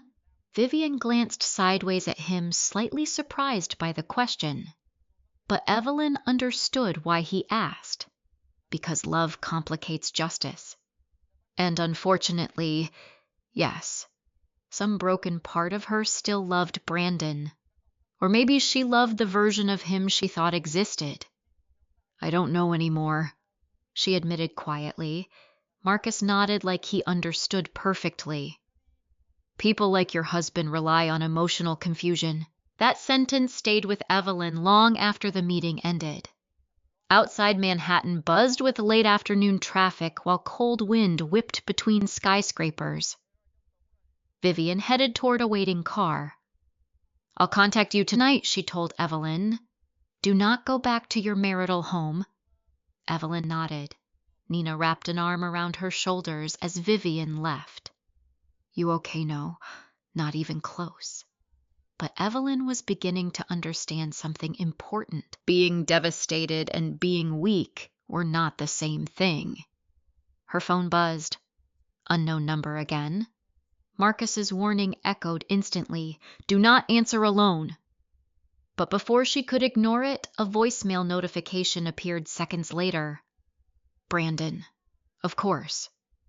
Evelyn stared at the screen while her heartbeat accelerated, then finally pressed play. Evelyn. Brandon's voice sounded exhausted. Please stop involving outsiders. Outsiders. Interesting choice of word. I know you're angry, he continued, but this is turning into something dangerous. Dangerous for who? You don't understand how complicated this is. Complicated. Another favorite word manipulative people used when simple truths exposed ugly behavior. Then Brandon's tone softened, and somehow that hurt more. Come home, he whispered. Please. We can fix this together. Together. The audacity almost made Evelyn dizzy. Together while he slept with Chloe. Together while he helped hide her identity. Together while everyone around her treated truth like inconvenience. The voicemail ended. Nina looked at her carefully. What did he say? Evelyn locked the phone screen slowly. He still thinks I'm the same woman. Nina frowned slightly. What does that mean? Evelyn stared out across the crowded Manhattan sidewalk. For years, Brandon believed I'd always choose peace over myself, and she had. Every single time. At dinners, at parties, during cruel comments, during loneliness, during neglect. Evelyn always shrank herself to keep relationships alive. But people who survive emotional manipulation long enough eventually reach a terrifying stage, the stage where pain stops working and clarity begins. That evening, Nina ordered takeout while Evelyn organized evidence across the apartment dining table. Color-coded folders now covered nearly every surface. Financial records, property transfers, audio transcripts, crash reports, Lucas's notes. It no longer looked like family drama. It looked like a prosecution file. Nina returned carrying wine glasses, then stopped when she saw Evelyn's expression. What Evelyn held up another financial statement. Brandon signed these. Nina walked closer. Hidden transfers, offshore routing, trust reallocations, all connected back to Caroline Hayes' missing assets. "Oh my God," Nina whispered. Evelyn's chest tightened painfully. Her husband hadn't merely lied emotionally, he actively participated. The room suddenly felt too small, too hot. Evelyn pushed back from the table sharply. "I married a man who helped steal from my dead mother." Nina reached for her instantly. "Hey, and he still calls asking me to come home." Anger finally cracked through the grief completely now. Real anger. Not emotional collapse, righteous fury. "How dare he," Evelyn whispered. Tears filled her eyes again, but differently this time. Not weakness. Betrayal turning into fire. Her phone buzzed again. This time a text message from Brandon. "Brandon, if you go to the police, everything becomes public." Evelyn stared at the message. Then another arrived. "Brandon, you'll destroy all of us." All of us? Interesting. Not "you'll hurt yourself." Not "this is a misunderstanding. Destroy all of us." Confession hidden inside panic. Nina read the messages over her shoulder slowly, then looked at Evelyn carefully. "He's scared." "Yes." For the first time since Lucas died, Brandon Webb was finally scared too. And somehow that brought Evelyn absolutely no comfort at all. The hidden wire felt heavier than jewelry. Evelyn Webb adjusted the delicate gold necklace nervously while sitting inside Detective Marcus Hale's unmarked car 2 blocks away from Victoria Bennett's favorite restaurant. "You sure you wanted to do this?" Marcus asked quietly. "No, absolutely not." Her hands were already cold. Her pulse wouldn't slow down. And somewhere deep inside her chest still lived the little girl who wanted Victoria Bennett to love her honestly. But another part of Evelyn had finally awakened, the part Lucas died trying to protect. "Yes," she whispered. Marcus studied her carefully. "The second you feel unsafe, leave." Vivian Cross sat beside him reviewing legal notes calmly. "Do not push too hard too fast," Vivian added. "Let them talk." Easy for her to say. Evelyn looked down at her reflection in the car mirror. Cream turtleneck, gold earrings, perfect makeup. She looked exactly like the obedient Bennett daughter they expected. Good. Because tonight, obedience was camouflage. Marcus adjusted audio levels through headphones. "Remember," he said quietly, "people reveal themselves when they think they still control the room." That sentence stayed with Evelyn as she stepped out onto the Manhattan sidewalk. Cold wind curled around her coat while traffic roared nearby. The restaurant ahead glowed warm and expensive beneath crystal chandeliers. Le Jardin, Victoria's favorite place to perform sophistication. A hostess greeted Evelyn immediately. "Your party is already seated, Miss Webb." Of course they were. Always waiting for her. Always expecting her to arrive emotionally vulnerable and apologetic. Tonight would disappoint them. Victoria and Richard sat inside a private corner booth near the back of the restaurant. Victoria wore white cashmere despite the season elegant as always. Richard looked irritated already. Good. Evelyn slid into the booth across from them carefully. Victoria smiled too brightly. There she is. Richard barely looked up from his bourbon. You caused quite a scene at dinner. No hello, no concern, straight to blame. Evelyn folded her hands calmly. I didn't realize honesty counted as a scene. Victoria sighed softly. There's no need for this hostility. Hostility. Interesting word for someone whose husband cheated while her family hid her identity. A waiter approached with menus. Victoria ordered wine for the table without asking Evelyn first. Small control. Automatic control. Evelyn noticed everything now. Once the waiter left, Richard leaned forward slightly. Let's end this nonsense tonight. Nonsense? Evelyn looked at him carefully. You mean my life? His jaw tightened immediately. There are facts you don't understand. Then explain them. Victoria jumped in quickly. Sweetheart families are complicated. Complicated again. Always complicated. Never wrong, never cruel, never criminal. Evelyn kept her voice soft deliberately. Did Caroline Hayes really abandon me? Victoria's fingers tightened slightly around her wineglass. She was unstable. Same word, different decade. Evelyn's stomach turned. She wanted money, Richard added coldly. There it was.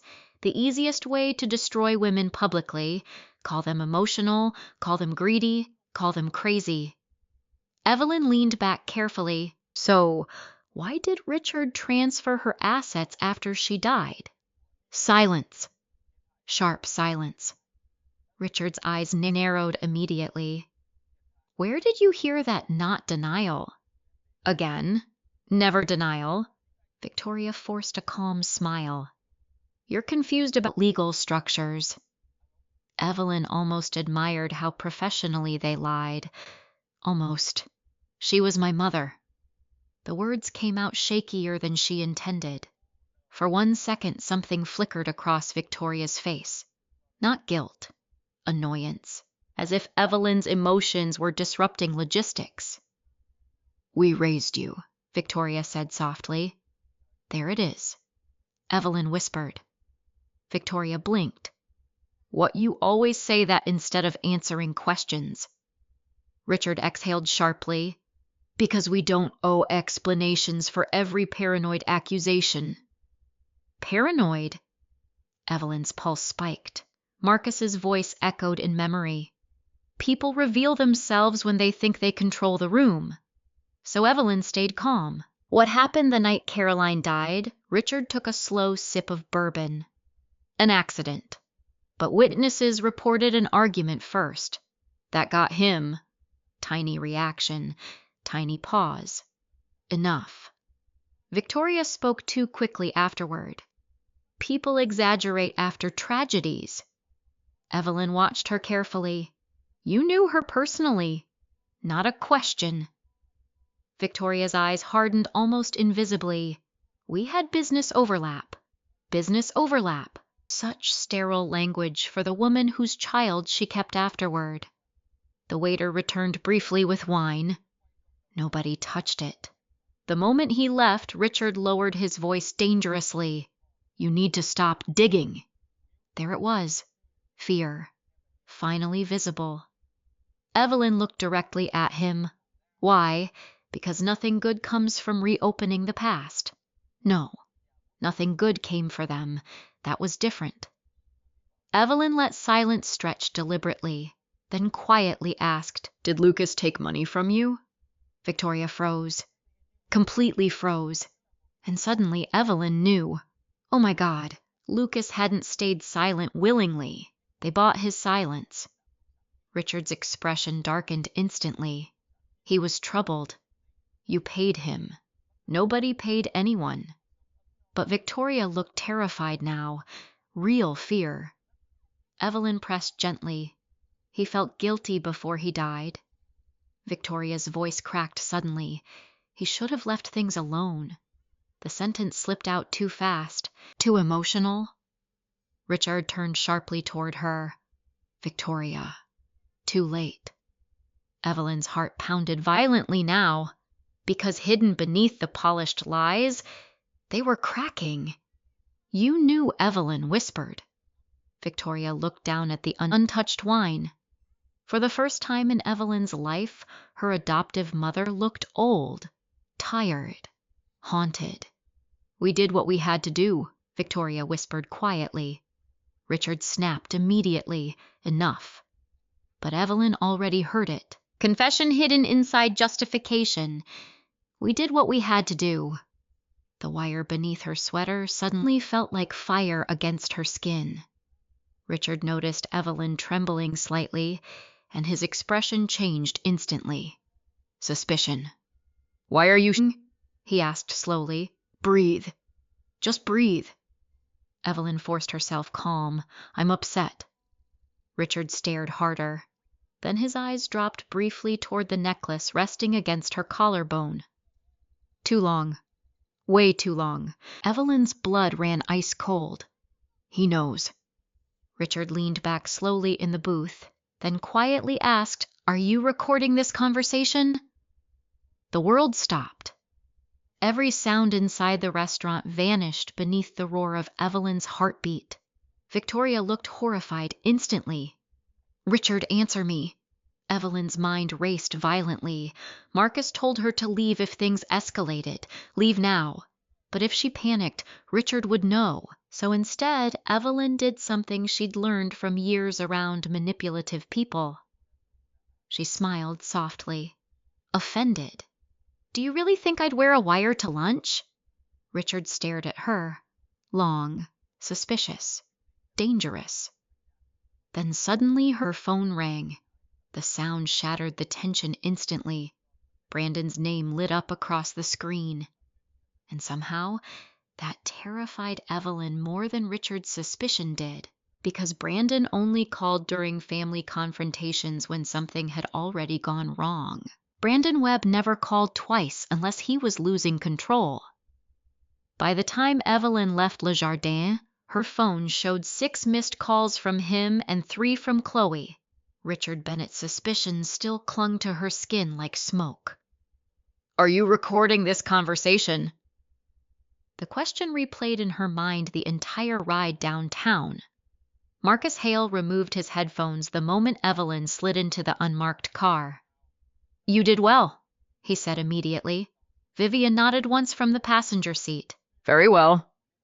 Evelyn barely heard them. Her hands still shook from adrenaline. They know, she whispered. Richard knows something is happening. Marcus started the engine calmly. That's fine. No, it's not. Yes, it is. Marcus glanced at her through the rearview mirror. Pressure creates mistakes. Maybe. But pressure also created danger. And for the first time, Evelyn fully understood something terrifying. The Bennett family wasn't merely manipulative. They were desperate. By the next morning, the retaliation began. Fast, brutal, professional. Evelyn woke to 23 unread messages. Not from Brandon. From people she hadn't spoken to in months. Are you okay? I heard you're struggling lately. Call me if you need help. Help! Such a polite word for public humiliation. Nina walked into the living room carrying coffee, then saw Evelyn's expression. What happened? Evelyn silently handed over her phone. Nina scrolled through several messages before muttering, Oh, those evil rich people move fast. The rumors spread beautifully. That was the worst part.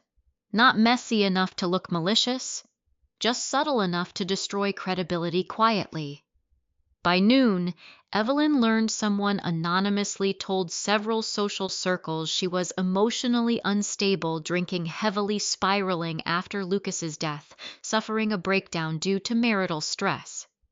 Classic. Discredit the woman before she speaks. Evelyn sat frozen on Nina's couch while social media notifications continued pouring in. Then came the article. Maplewood philanthropist takes personal leave after family tragedy. No names directly stated, but everyone knew. Everyone always knew. Nina cursed under her breath, reading it. They're trying to isolate you. No. They were trying to make sure nobody believed her, and horrifyingly, it was working. A longtime family friend canceled lunch plans. 2 women from the Bennett charity board quietly unfollowed Evelyn online. Even people who claimed to love her suddenly sounded cautious, careful, like instability might be contagious. Her phone buzzed again, this time Brandon. Evelyn stared at the screen for several seconds, then answered. Hello? Brandon sounded exhausted. Finally. No apology, no concern, just frustration. What do you want? A pause. Then softer. Can we please stop this? Not the affair. Not the lies. Just this. Evelyn closed her eyes briefly. You helped them steal from my mother. Silence. Then Brandon exhaled heavily. It's more complicated than that. Stop saying that. His voice hardened slightly. You don't understand how much damage this could cause. There it is again, Evelyn whispered. You only care about damage once it affects you. That's not fair. No, she replied coldly. Fair would have been knowing my real name before I turned 32. Silence again. Then Brandon changed tactics instantly. Emotional pivot. The man really was a lawyer. His voice softened painfully. I know I hurt you. Too late. Way too late. But I still love you. The words should have shattered her.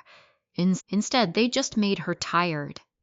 Because now Evelyn heard manipulation hidden beneath tenderness. Love used as negotiation. You don't love me, she said quietly. Yes, I do. You loved controlling me. That landed. Brandon's breathing changed slightly. You think I controlled you? You made me dependent on people who lied to me. I protected you. Evelyn actually laughed. Cold. Disbelieving. From what, the truth you were happy before this? No. She was obedient before this. There was a difference. You know what's amazing, Evelyn whispered. You watched me beg for affection from people who knew exactly who I really was. Evelyn, and you let me. Her voice cracked finally, real pain breaking through the anger. I trusted you more than anyone. For a moment, Brandon said nothing, and suddenly Evelyn heard something unfamiliar in his silence. Regret. Real regret. But even regret couldn't undo what he destroyed. Come home, Brandon whispered again. The saddest part? A month ago she would have apologized just to keep the marriage alive. Now the thought made her feel physically ill. No, she said softly. Then she hung up and cried anyway. Because healing from manipulation didn't magically erase love overnight. That afternoon, things got worse. Vivian Cross arrived at Nina's apartment carrying printed documents and a face like winter. We have a problem. Evelyn's stomach dropped immediately. What now? Vivian tossed the papers onto the dining table. Divorce filings. Brandon filed first. Cruelty hidden inside strategy. Nina looked disgusted reading through them. Oh, that is vicious. Brandon's attorneys requested temporary asset protection restrictions on public statements, mental health evaluations if litigation escalated. Evelyn stared blankly. Mental health evaluations. There it was. The final rich man weapon. Make the woman sound unstable enough and nobody asks harder questions. Vivian crossed her arms. They're escalating aggressively. Evelyn suddenly felt very small, very tired. What if they win? Vivian looked genuinely offended by the question. They won't. But they have money, connections, influence. So do prisons, Vivian replied calmly. That almost made Nina smile. Almost. Then another notification hit Evelyn's phone. A charity gala invitation. The Bennett Foundation annual winter benefit. Tonight. Of course. Victoria Bennett would absolutely weaponize public appearances right now. Vivian noticed Evelyn staring. What Evelyn showed her the invitation. Vivian thought for exactly 3 seconds. You should go. Nina blinked. What they expect her to hide? Vivian explained. Predators rely on shame. Evelyn's pulse quickened nervously. You want me to walk into a room full of people already calling me unstable? Vivian met her eyes directly. Yes. The ballroom at the Whitmore Hotel glittered with chandeliers and old money by 7 o'clock that evening. Evelyn almost turned around twice before entering. Conversations visibly shifted the second people recognized her. Eyes followed. Whispers spread instantly. Humiliation crawled beneath her skin, but she kept walking, head high, back straight, no hiding. Nina squeezed her hand once before separating into the crowd. You belong here as much as any of them, maybe more. Evelyn spotted Victoria near the center of the ballroom, surrounded by socialites in diamonds and silk gowns, perfect Queen Victoria, until she saw Evelyn. Then panic flickered briefly across her face. Good. Evelyn approached calmly. The nearby conversations quieted immediately. Everyone wanted drama. Victoria recovered fast. And, she said smoothly, I didn't expect you tonight. I know. A few women shifted awkwardly nearby. Victoria lowered her voice. You're embarrassing yourself. Same script, different room. Evelyn smiled faintly. No, she replied softly. I think I embarrassed you by surviving. That one hit, hard. Victoria's expression cracked slightly. Then Chloe appeared beside them holding champagne. Of course she did. Wow. Chloe drawled loudly enough for surrounding guests to hear. She actually came. Public humiliation. Planned public humiliation. Evelyn looked directly at her cousin. You slept with my husband? Several nearby women visibly froze. Good. Let them hear it. Chloe laughed lightly. You make everything sound so dramatic. No, Evelyn said quietly. You just spent your life mistaking cruelty for sophistication. That wiped Chloe's smile away briefly. Then suddenly the ballroom entrance erupted with movement. Men in dark jackets, federal agents. The entire room shifted instantly. Whispers exploded across the ballroom. One agent approached Brandon directly near the bar. And even across the crowded room, Evelyn saw fear hit her husband's face for the very first time. Real fear. The ballroom collapsed into whispers within seconds. Federal agents moved through the crowd with calm, terrifying professionalism, while wealthy donors pretended not to stare openly, but everyone stared. Of course they did. Rich people loved scandal as long as it happened to someone else.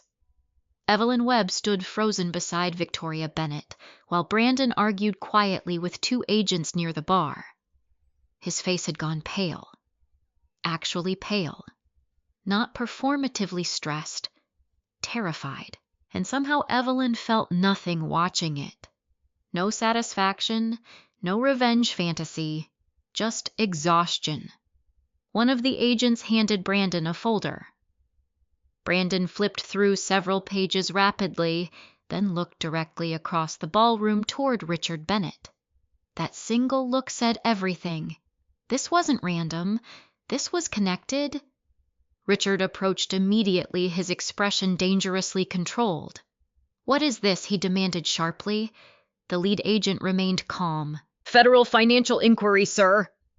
Nearby conversations died instantly. Victoria's hand tightened around her champagne flute. Chloe disappeared completely. Coward! Brandon lowered his voice. We should leave. Richard ignored him. You have no right disrupting a private event. The agent didn't blink. We have every right. Evelyn watched the entire scene with strange emotional distance. like part of her still couldn't believe these people were real. Richard Bennett, untouchable real estate king. Victoria Bennett, social queen of Maplewood Heights. Brandon Webb, golden corporate husband, and beneath all that polished wealth, panic, real panic. Nina quietly appeared beside Evelyn again. You okay? Evelyn stared ahead. They're scared. Nina followed her gaze toward Brandon. Good. But the thing was, fear didn't look good on Brandon.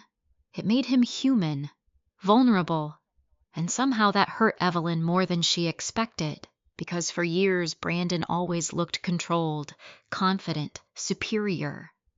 Watching him unravel made her realize how much power he'd held over her emotionally, and how fragile that power actually was. Brandon suddenly broke away from the agents and crossed the ballroom toward Evelyn quickly. Can we talk? Vivian's earlier warning echoed instantly. Do not meet your husband alone. Evelyn crossed her arms. We're talking. Brandon glanced around nervously. Not here. Funny, Evelyn said quietly. You loved public spaces when I was the one being humiliated. That landed hard. He rubbed his jaw aggressively. This investigation is escalating too fast. No apology. Still no apology. Only consequences. You signed illegal transfers, Evelyn replied coldly. Brandon lowered his voice immediately. I was protecting you. The audacity almost made her dizzy. By helping steal from my dead mother, several nearby guests visibly pretended not to listen now. Classic rich people behavior. Pretend discretion while absorbing every word. Brandon's face tightened. You don't understand how dangerous Richard can be. Evelyn stared at him carefully. And yet you stayed loyal to him instead of me. Silence. There it was again. That awful silence Brandon always fell into when truth cornered him. I loved you, he whispered finally. Evelyn almost laughed. Almost. Because now she understood something devastating. People like Brandon confused possession with love. You loved access, she replied softly. That one hurt him. Real hurt flashed across his face. Good. For years, only Evelyn suffered emotionally inside this marriage. Now Brandon finally looked wounded too. Richard suddenly approached them sharply. This conversation ends now. Control again. Always control. Evelyn turned toward him slowly. Why, she asked calmly. Afraid people will hear the truth. Richard's expression darkened instantly. You are destroying this family. The sentence hit differently tonight, because Evelyn finally understood the manipulation underneath it. Women like her were trained to feel responsible for everyone else's comfort, everyone else's reputation, everyone else's peace, even while bleeding emotionally themselves.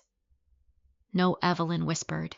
The truth is destroying your family. Victoria finally stepped closer. Her voice sounded softer than usual, almost desperate.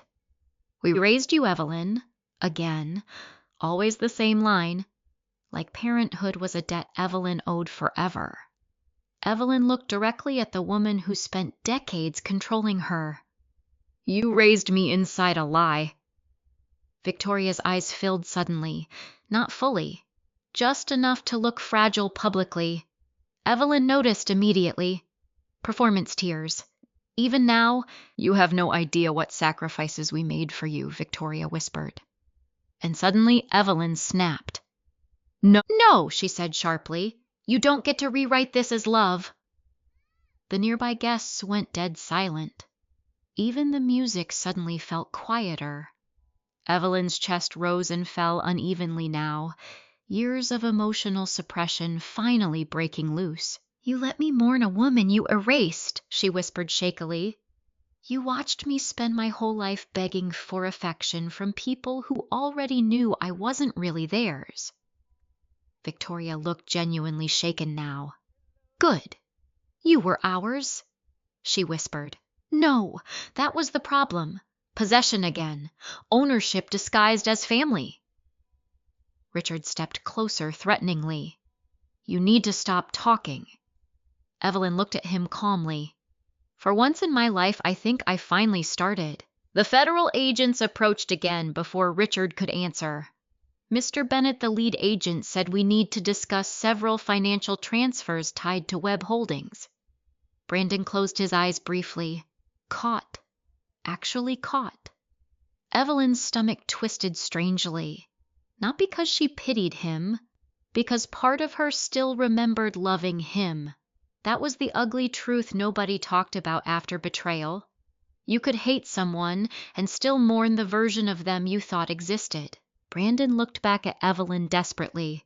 This spirals onto you too. There it was. Fear. Pure fear. Evelyn stared at him. Did you ever love me enough to tell me the truth? The question shattered something in his expression, because he couldn't answer honestly. Not yes, not no. And that silence became answer enough. Chloe finally reappeared near the ballroom entrance looking furious. Are you serious right now? She snapped at Brandon. The FBI. Interesting. So the investigation escalated even further than Evelyn realized. Brandon looked exhausted suddenly. Not now, Chloe. Oh, now Chloe laughed harshly. Now you suddenly don't want scenes. The irony almost made Evelyn smile. Almost. Chloe turned toward Evelyn next. This is your fault. And there it was.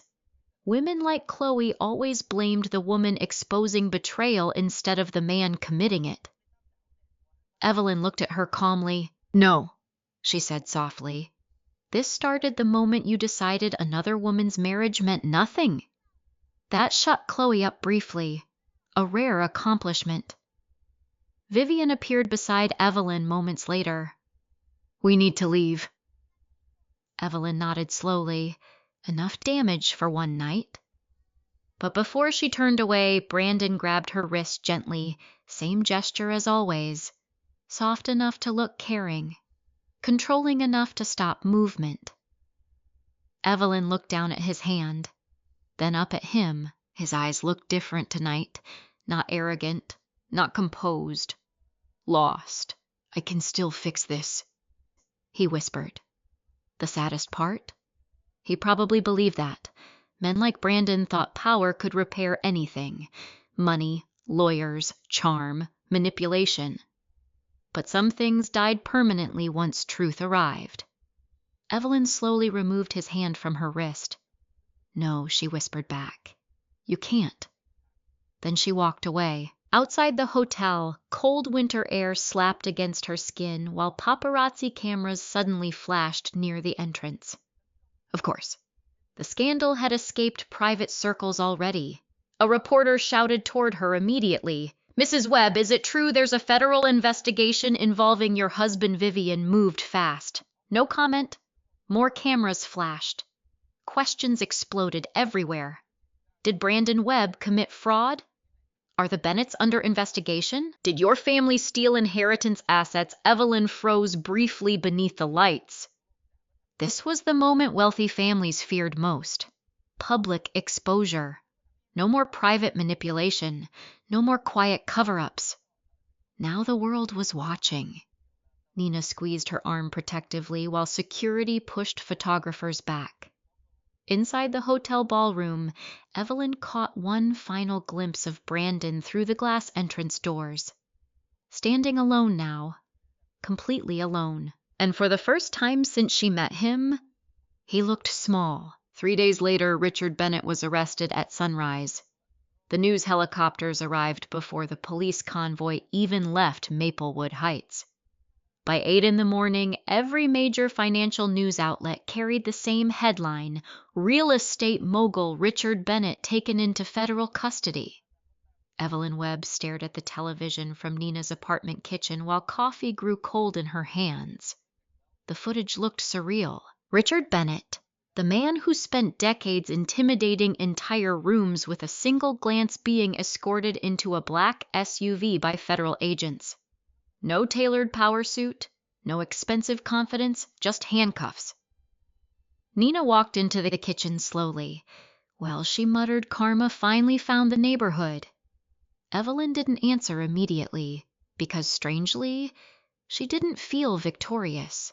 She felt sad, not for Richard, for herself, for the little girl who spent years craving approval from a man capable of destroying lives without remorse. The television switched to another clip. Victoria Bennett leaving her estate wearing oversized sunglasses while reporters screamed questions at her. Mrs. Bennett, did you help conceal evidence related to Caroline Hayes? Did your family illegally adopt Evelyn Webb? Was Lucas Bennett paid to stay silent? Victoria said nothing, but for the first time in her entire life, she looked frightened. Real fear. Not social embarrassment, consequences. Evelyn looked away from the screen. She thought justice would feel louder. Instead, it felt heavy, like grief finally changing shape. Her phone buzzed. Vivian Cross. Evelyn answered immediately. Hello. We need to meet Vivian, said calmly. Now. An hour later, Evelyn sat inside Vivian's office again while Manhattan rain streaked against giant windows. Marcus Hale stood near the bookshelf reviewing documents. And sitting on Vivian's desk, another box. Smaller. Gray metal. Evelyn frowned slightly. What is that? Marcus looked up. We found it in a storage unit linked to Lucas Bennett. Evelyn's chest tightened instantly. Lucas. Even hearing his name still hurt. Marcus stepped closer carefully. He rented the unit privately 12 years ago. Vivian folded her hands. There's more evidence. Evelyn suddenly felt sick. How much more? Marcus opened the box slowly. Inside sat old photographs, receipts, medical records, audio tapes, and one digital recorder. Lucas really spent years preparing for this. The realization shattered Evelyn emotionally all over again. He knew he might die before telling me, she whispered. Marcus nodded once. He wanted backup. Backup. Not family, not support, evidence. Because Lucas understood something Evelyn only recently learned. The Bennetts protected themselves before anyone else. Marcus picked up the digital recorder carefully. There's one file in particular you should hear. Evelyn's pulse quickened immediately. From Lucas. Yes. Marcus pressed play. Static crackled softly. Then Lucas's voice filled the office. Weak. Exhausted.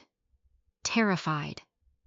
If Evelyn is hearing this, he said shakily, I'm probably already gone. Evelyn immediately covered her mouth. God, Lucas sounded so tired. I'm sorry, he whispered through static. I should have told you years ago. Tears filled Evelyn's eyes instantly. I kept thinking Richard would destroy you if you knew the truth. Lucas coughed painfully somewhere in the recording, but keeping you blind destroyed you anyway. The room stayed completely silent. Even Vivian looked affected now. Lucas continued, Your mother wasn't crazy. Caroline Hayes was the kindest person I ever knew. Evelyn closed her eyes. Kindest. Nobody had ever described Victoria that way. She saved my life once, Lucas whispered. When Richard hit me for asking questions, she took me to the hospital herself. Evelyn's eyes snapped open. Richard hit him. Marcus's expression hardened instantly. Lucas kept speaking. She told me someday you'd need someone on your side. His breathing sounded uneven now. I tried, Evelyn. I swear I tried. Evelyn started crying silently, because suddenly childhood memories rearranged themselves differently. Lucas protecting her constantly. Lucas taking blame. Lucas always watching Richard carefully, not because he was difficult, because he was afraid. The recording crackled again. There's a letter, Lucas whispered weakly. Caroline left it before she died. Evelyn's heartbeat stopped. A letter. She hid it somewhere Richard never checked. Lucas coughed violently. Inside the old lake house, Marcus and Vivian exchanged a quick glance. Lake house. The Bennett property in upstate New York. Lucas's voice softened painfully. She loved you more than anything. Evelyn broke completely then. Real sobs. Deep. Violent. Because all her life she secretly believed she wasn't enough to keep. That belief shaped everything, her marriage, her self-worth, her desperation for approval. And now she discovered her real mother fought to keep her until the very end. Lucas's voice cracked again. Don't become like them. The sentence hung heavily inside the office. Pain changes people, he whispered. Don't let revenge become the only thing left inside you. Then silence. The recording ended. Nobody spoke for several seconds afterward. Evelyn cried quietly into trembling hands while Nina rubbed her back gently from beside her chair. Finally, Marcus spoke softly. We're obtaining a warrant for the lake house. Vivian nodded. And Richard Bennett's attorneys are already panicking. Good. But somehow revenge mattered less now. Because suddenly Evelyn wanted something else more desperately. Truth. She wanted to know Caroline Hayes beyond photographs and recordings. She wanted proof that her existence wasn't an accident people regretted. Vivian slid another folder toward her carefully. One more thing. Evelyn wiped tears from her face shakily. What now? Brandon Webb has officially been suspended from his firm. That should have satisfied her more. Instead, she just felt tired again. What happens to him? Marcus answered calmly. That depends how cooperative he becomes. Cooperative. Meaning Brandon could still save himself. Of course he could. Men like Brandon always survived somehow. Her phone buzzed suddenly on the desk. Unknown number. Marcus immediately looked alert. Answer it on speaker. Evelyn hesitated, then pressed accept. Silence first. Then Brandon's voice. Quiet. Broken. Evelyn? Her chest tightened painfully at the sound, not because she missed him, because for the first time ever, he sounded genuinely lost. What do you want? She asked softly. Long silence. Then I never thought it would go this far. There it was. Not remorse for betrayal, shock at consequences. Evelyn closed her eyes briefly. You helped them destroy my mother. I didn't know everything. But you knew enough. Brandon's breathing sounded uneven now. They controlled all of us. No, that wasn't true. Lucas feared them and still tried protecting her. Brandon feared losing status. Different things entirely. You could have Evelyn whispered. I know. The honesty in those two words hurt unexpectedly. No excuses, no manipulation, just I know. And somehow that made the grief worse, because now Brandon finally sounded human. Too late. I loved you, he whispered. Evelyn's eyes filled again instantly. God, why did broken people always say the right things after destroying everything you loved? Comfort, she said quietly. No. Brandon's voice cracked slightly. I loved the version of you that still believed in me. That sentence shattered something deep inside her. Because maybe that part was true. Maybe Brandon loved being seen as good more than actually being good. Marcus watched her carefully from across the desk. Grounded, protective, reminder. Do not get pulled back in emotionally. Evelyn swallowed hard. There's nothing left between us now. Silence answered her. Then finally Brandon whispered, I think there is for me. The call disconnected, and suddenly the office felt unbearably quiet. Nina reached for Evelyn's hand, but Evelyn barely noticed, because all she could think about was Lucas's final warning. Don't let revenge become the only thing left inside you. And for the first time since this nightmare began, Evelyn realized she didn't just want justice anymore. She wanted peace, too. The lake house sat at the edge of upstate New York like a memory that refused to decay. Cold, silent, half buried in pine trees and winter fog. Evelyn Webb stepped out of the car, slowly, boots sinking slightly into frozen ground. For a moment she just stood there, breathing. Nina stood beside her, arms crossed tightly against the wind. "You don't have to go in alone," Nina said quietly. Evelyn shook her head. "I need to." Marcus Hale and Vivian Cross waited near the vehicle, giving her space but never distance. Protection without pressure. That was new. The lake house door creaked open with a sound like something waking up after years of silence. Inside smelled like dustwood and forgotten time. Evelyn stepped forward carefully. Every floorboard felt like it carried history. Her history. Carolyn Hayes's history. Lucas's warnings echoed in her mind. There's a letter. She moved through the living room slowly. Old furniture covered in white sheets. Photographs on the walls partially removed, leaving faint rectangles where memories used to hang. Then she saw it. A small wooden desk near the window. Marcus followed her gaze immediately. That was flagged in Lucas's notes. Evelyn's heartbeat increased. She walked toward it slowly, hands trembling. The desk drawer stuck slightly when she pulled it open.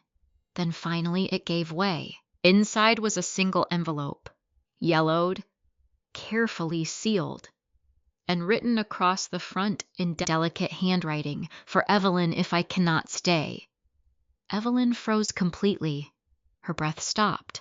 Her entire body went still, like the world had paused. Nina whispered behind her, "Oh my God." Evelyn picked up the envelope carefully, like it might disappear if she moved too fast. Her fingers trembled as she opened it. Inside a letter. Caroline Hayes's handwriting. Evelyn dropped into the nearest chair without realizing it and began to read. "My beautiful Evelyn." The first words broke her instantly. Tears blurred her vision immediately. "I don't know if I will live long enough to see you grow up, but I need you to know something very important." Evelyn pressed a hand against her mouth. Her mother, her real mother, was speaking to her. Across time, through paper and ink. "I did not abandon you," the letter continued, "no matter what they tell you." Evelyn sobbed silently. Nina stepped closer but didn't interrupt. "I fought for you every day I had you," Caroline wrote, "and I would have continued fighting if I had not been forced out." Evelyn shook her head slightly. "Richard Bennett told me you were unstable," the letter said. "He told everyone that. But the truth is simple." Evelyn's hands trembled harder. "I discovered something about him that I was never meant to see. Illegal transfers, hidden accounts, people disappearing from deals they were supposed to benefit from." Marcus exchanged a look with Vivian. The pattern was real. Caroline's words continued. "When I confronted him, he told me I had two choices: stay silent or lose everything I loved." Evelyn's chest tightened painfully. "I chose you." Tears fell faster now. "I tried to take you away that night, but I was followed. There was a crash. I don't remember everything clearly anymore, but I remember one thing." Evelyn leaned forward unconsciously. "I remember holding your picture in my hand while the world went dark." The room became completely silent. Even the wind outside felt distant now. "I want you to know this, Evelyn," the letter ended. "You were never unwanted. You were never a mistake. You were the reason I kept fighting." Evelyn broke completely, not quietly anymore, not controlled. Her entire body shook as grief finally released itself after decades of silence. Nina knelt beside her immediately, holding her as she cried. Marcus looked away respectfully. Vivian stood still, expression unreadable but deeply affected. Evelyn clutched the letter against her chest like it could somehow bring her mother back. I'm sorry, she whispered into empty air. I'm so sorry, I didn't know you. No answer came. Of course not. But something inside her shifted anyway, because grief had changed shape now. It was no longer confusion, no longer self-blame. It was clarity, and clarity brought something else with it. Anger. Cold. Focused. Evelyn wiped her tears slowly and stood up. Her hands were still shaking, but not from heartbreak anymore, from purpose. Marcus noticed immediately. That tone changed, he said quietly. Evelyn looked at him. I want everything. Silence. Then Vivian nodded once. Then we proceed. Outside, the lake remained still, beautiful, unaware. But inside Evelyn Webb, something irreversible had awakened. Not just grief, not just revenge. Truth. Back in Manhattan, everything moved faster. Too fast.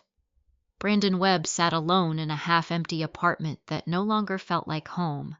Suit jacket off, tie loosened, phone buzzing repeatedly on the table, but he wasn't answering. Because answering meant reality, and reality was collapsing around him piece by piece. His legal team had withdrawn. His accounts were frozen. His name was trending in financial crime circles, and Chloe had stopped answering entirely. Brandon stared at the wall, then at his phone, then at the floor. For the first time in his life, he had nowhere to direct control. The door unlocked. He looked up sharply. Evelyn Webb stepped inside. Not the woman he used to know. Not soft, not pleading, not waiting for approval. She closed the door behind her calmly. Brandon stood immediately. Evelyn! She raised a hand. He stopped. Silence filled the apartment. Two people who used to build a life together, now standing on opposite sides of something irreversible. You went to the lake house, Brandon said quietly. Yes. His jaw tightened. So you saw it. Evelyn nodded. I read everything. Brandon exhaled slowly, almost collapsing into the chair behind him. For a second, he looked like a man who finally ran out of explanations. I didn't know the full extent, he said quietly. Evelyn looked at him carefully. You knew enough to stay silent. That landed hard. Brandon rubbed his face. They would have destroyed me too. The honesty hurt. Because it wasn't denial, it was survival logic. Evelyn stepped closer. You let me believe I was loved. I did love you.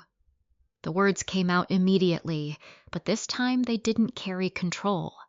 Just regret. Evelyn stared at him for a long moment, then spoke softly. You loved what I represented. Brandon didn't argue. That silence again, the same silence that had always revealed too much. Evelyn continued. My mother died trying to protect me. Brandon closed his eyes. I know. That surprised her. You know, yes. How he looked at her finally.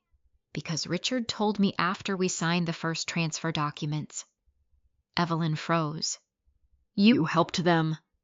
I was 27 and desperate to get ahead, Brandon said quietly, and they told me it was already handled. Handled, she repeated, like her mother's life was paperwork. Brandon stepped forward slightly. I never thought it would become this. Evelyn shook her head. That's the problem with people like you. He stopped. You think consequences are optional. Silence. Heavy. Final. Then Evelyn did something she never thought she would do. She took off her wedding ring. Brandon saw it immediately. No, Evelyn. She placed it on the table between them. Slowly. Deliberately. This is done, she said quietly. Brandon stared at the ring. Then at her. Something cracked in his expression. Not anger. Not manipulation. Loss. Real loss. Do you hate me? He asked softly. Evelyn paused, then answered honestly, I don't have space for that anymore. That hurt him more than hate would have, because hate still meant connection. This was something else. Detachment. Freedom. Evelyn turned toward the door. Brandon spoke once more. Evelyn. She stopped, not turning back. If I could undo it. She cut him off softly. You can't. Silence. Then she walked out. Outside Manhattan felt different. Same city, different life. Nina was waiting by the car. Vivian and Marcus nearby, all three watching her carefully. Evelyn stepped into the night air and breathed deeply. For the first time in years, it didn't feel like survival. It felt like beginning. Nina opened her arms. Evelyn didn't hesitate this time. She walked into them, and for the first time since everything broke, she wasn't falling apart. She was rebuilding. The courtroom smelled like polished wood, old paper, and finality. Evelyn Webb sat at the front bench beside Vivian, cross hands folded tightly but no longer shaking, not because she wasn't afraid, but because fear no longer controlled her body the way it used to. Across the room, Richard Bennett sat in a defendant's chair for the first time in his life. He didn't look powerful anymore, just exposed. Victoria sat beside him, perfectly dressed in blackface, carefully composed like grief could still be styled into dignity. Brandon Webb sat further back, separated, discarded. A man who once belonged to the center of every room, now sitting at the edge of everything. Marcus Hale stood near the prosecution table, calm and steady. When the judge entered the room, rose. Then silence fell like a curtain dropping on a stage that had finally reached its ending. Vivian stood first. Your Honor, she began, voice sharp and controlled. This case is not about family conflict. It is about a coordinated, decades-long concealment of financial fraud, identity manipulation, and obstruction tied to the death of Caroline Hayes. Richard's jaw tightened immediately. Victoria didn't move. Brandon stared at the floor. Evelyn listened without blinking, because hearing it spoken aloud made it irreversible. Vivian continued placing documents onto the table one by one. Forged adoption records, illegally transferred trust funds, suppressed medical and police reports, and evidence of witness coercion. Each phrase landed like a hammer. Evelyn didn't look at Richard. She didn't need to anymore. She already knew who he was. The man who raised her had been built on lies so carefully structured that truth itself had to fight to exist. Then Marcus Hale stepped forward. The investigation began after the death of Lucas Bennett, he said calmly. Richard shifted slightly. Mr. Bennett provided pre-recorded testimony and financial documentation confirming awareness of concealed assets tied to Caroline Hayes. Victoria's expression finally cracked. Just slightly, not enough for the world, but enough for Evelyn.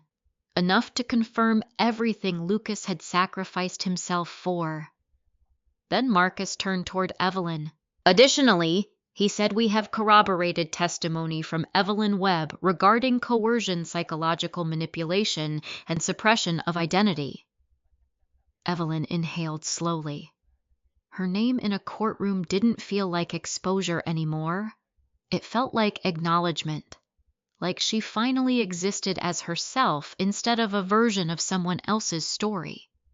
Then came the recordings. Lucas's voice filled the courtroom through speakers. Weak, fragile, honest. I'm not your brother. Gasps rippled through the room. Even now, even after everything, people still reacted to truth like it was shocking. Evelyn closed her eyes briefly. She could almost feel him there, not gone, just released. The recordings continued. Caroline Hayes's voice, Richard's voice, Victoria's voice. every piece of carefully buried history resurfacing in fragments that could no longer be denied. And then the crash footage. The courtroom went still. Even Richard stopped moving. The grainy video showed chaos headlights impact voices arguing seconds before everything changed forever. Caroline Hayes's final moments were no longer hidden, no longer erased, no longer negotiable. When the footage ended, silence filled the courtroom so completely it felt physical. Then the judge spoke. This court finds sufficient grounds for federal prosecution on all counts presented. Hammer. Finality. Justice beginning its slow, irreversible process. Richard Bennett finally looked at Evelyn then. Really looked at her. For years he had seen her as possession. Now he saw her as consequence. Evelyn met his gaze steadily. No anger, no pleading. Just truth standing where illusion used to be. Victoria whispered something under her breath. Something like her name. But Evelyn didn't respond, because there was nothing left to say. Brandon stood abruptly near the back. He looked like he wanted to speak, but no words came. Not excuses, not apologies. Nothing that could reach her anymore. Security began moving toward Richard. The room shifted. Lawyers shuffled papers. Reporters outside already shouted faintly through distant doors. The end was happening in real time. Richard Bennett rose slowly as cuffs were placed on his wrists, and for the first time he looked old, not powerful, not feared, just human. As he was escorted past Evelyn, he stopped for half a second. "You were always going to choose them," he said quietly. Evelyn looked at him calmly. "No," she replied. "I chose myself. That was all. No more explanation, no more permission needed." Victoria followed Richard out moments later. He'd held high even as everything collapsed around her. But her posture trembled slightly as she passed Evelyn. Fear disguised as dignity. Brandon remained seated, still, broken in a quieter way. When the courtroom finally emptied, only Evelyn, Vivian, and Marcus remained. Nina waited outside in the hallway. Vivian closed the file in front of her gently. "It's over," she said. Marcus nodded. "For them." Evelyn looked toward the empty defendant chairs. For a moment, she didn't feel victorious. She felt still, like a storm had finally passed and left behind a world she had to learn how to live in again. Nina entered quietly and immediately wrapped her arms around Evelyn. This time, Evelyn didn't collapse. She stood, steady, present, alive in a way she hadn't been for years. Outside the courthouse, cameras flashed again, questions shouted, names called, but Evelyn didn't flinch anymore. She stepped into the light anyway, not as someone's wife, not as someone's daughter in a stolen story, not as a version built by other people's lies, but as Evelyn Webb. And for the first time, that name belonged to her. Evelyn didn't return to the life she once had. She rebuilt a different one, slower, quieter, honest in ways that hurt at first but healed deeper than comfort ever could. There were days she still thought about Lucas, not as grief alone anymore, but as gratitude. Because someone had loved her enough to die protecting the truth she deserved. She thought about Caroline too, not as a mystery anymore, but as a woman who fought until the end for a daughter she was forced to lose.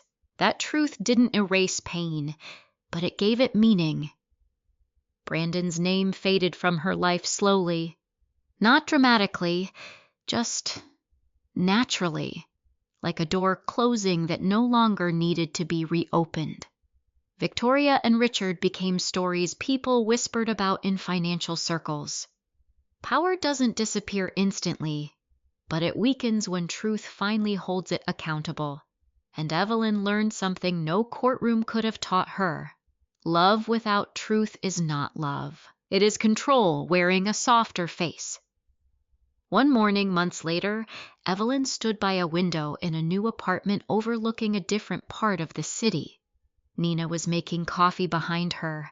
Life sounded normal again. And that was the strangest part. Not chaos, not betrayal, but normality returning slowly after everything had broken. Evelyn placed a hand on the window glass. She thought about everything she lost and everything she finally gained. Not a family, not a husband, not a perfect past, but something far more valuable. Self-worth that no one could take away again. Nina walked up beside her and smiled gently. "You okay?" Evelyn nodded. "I think I am now."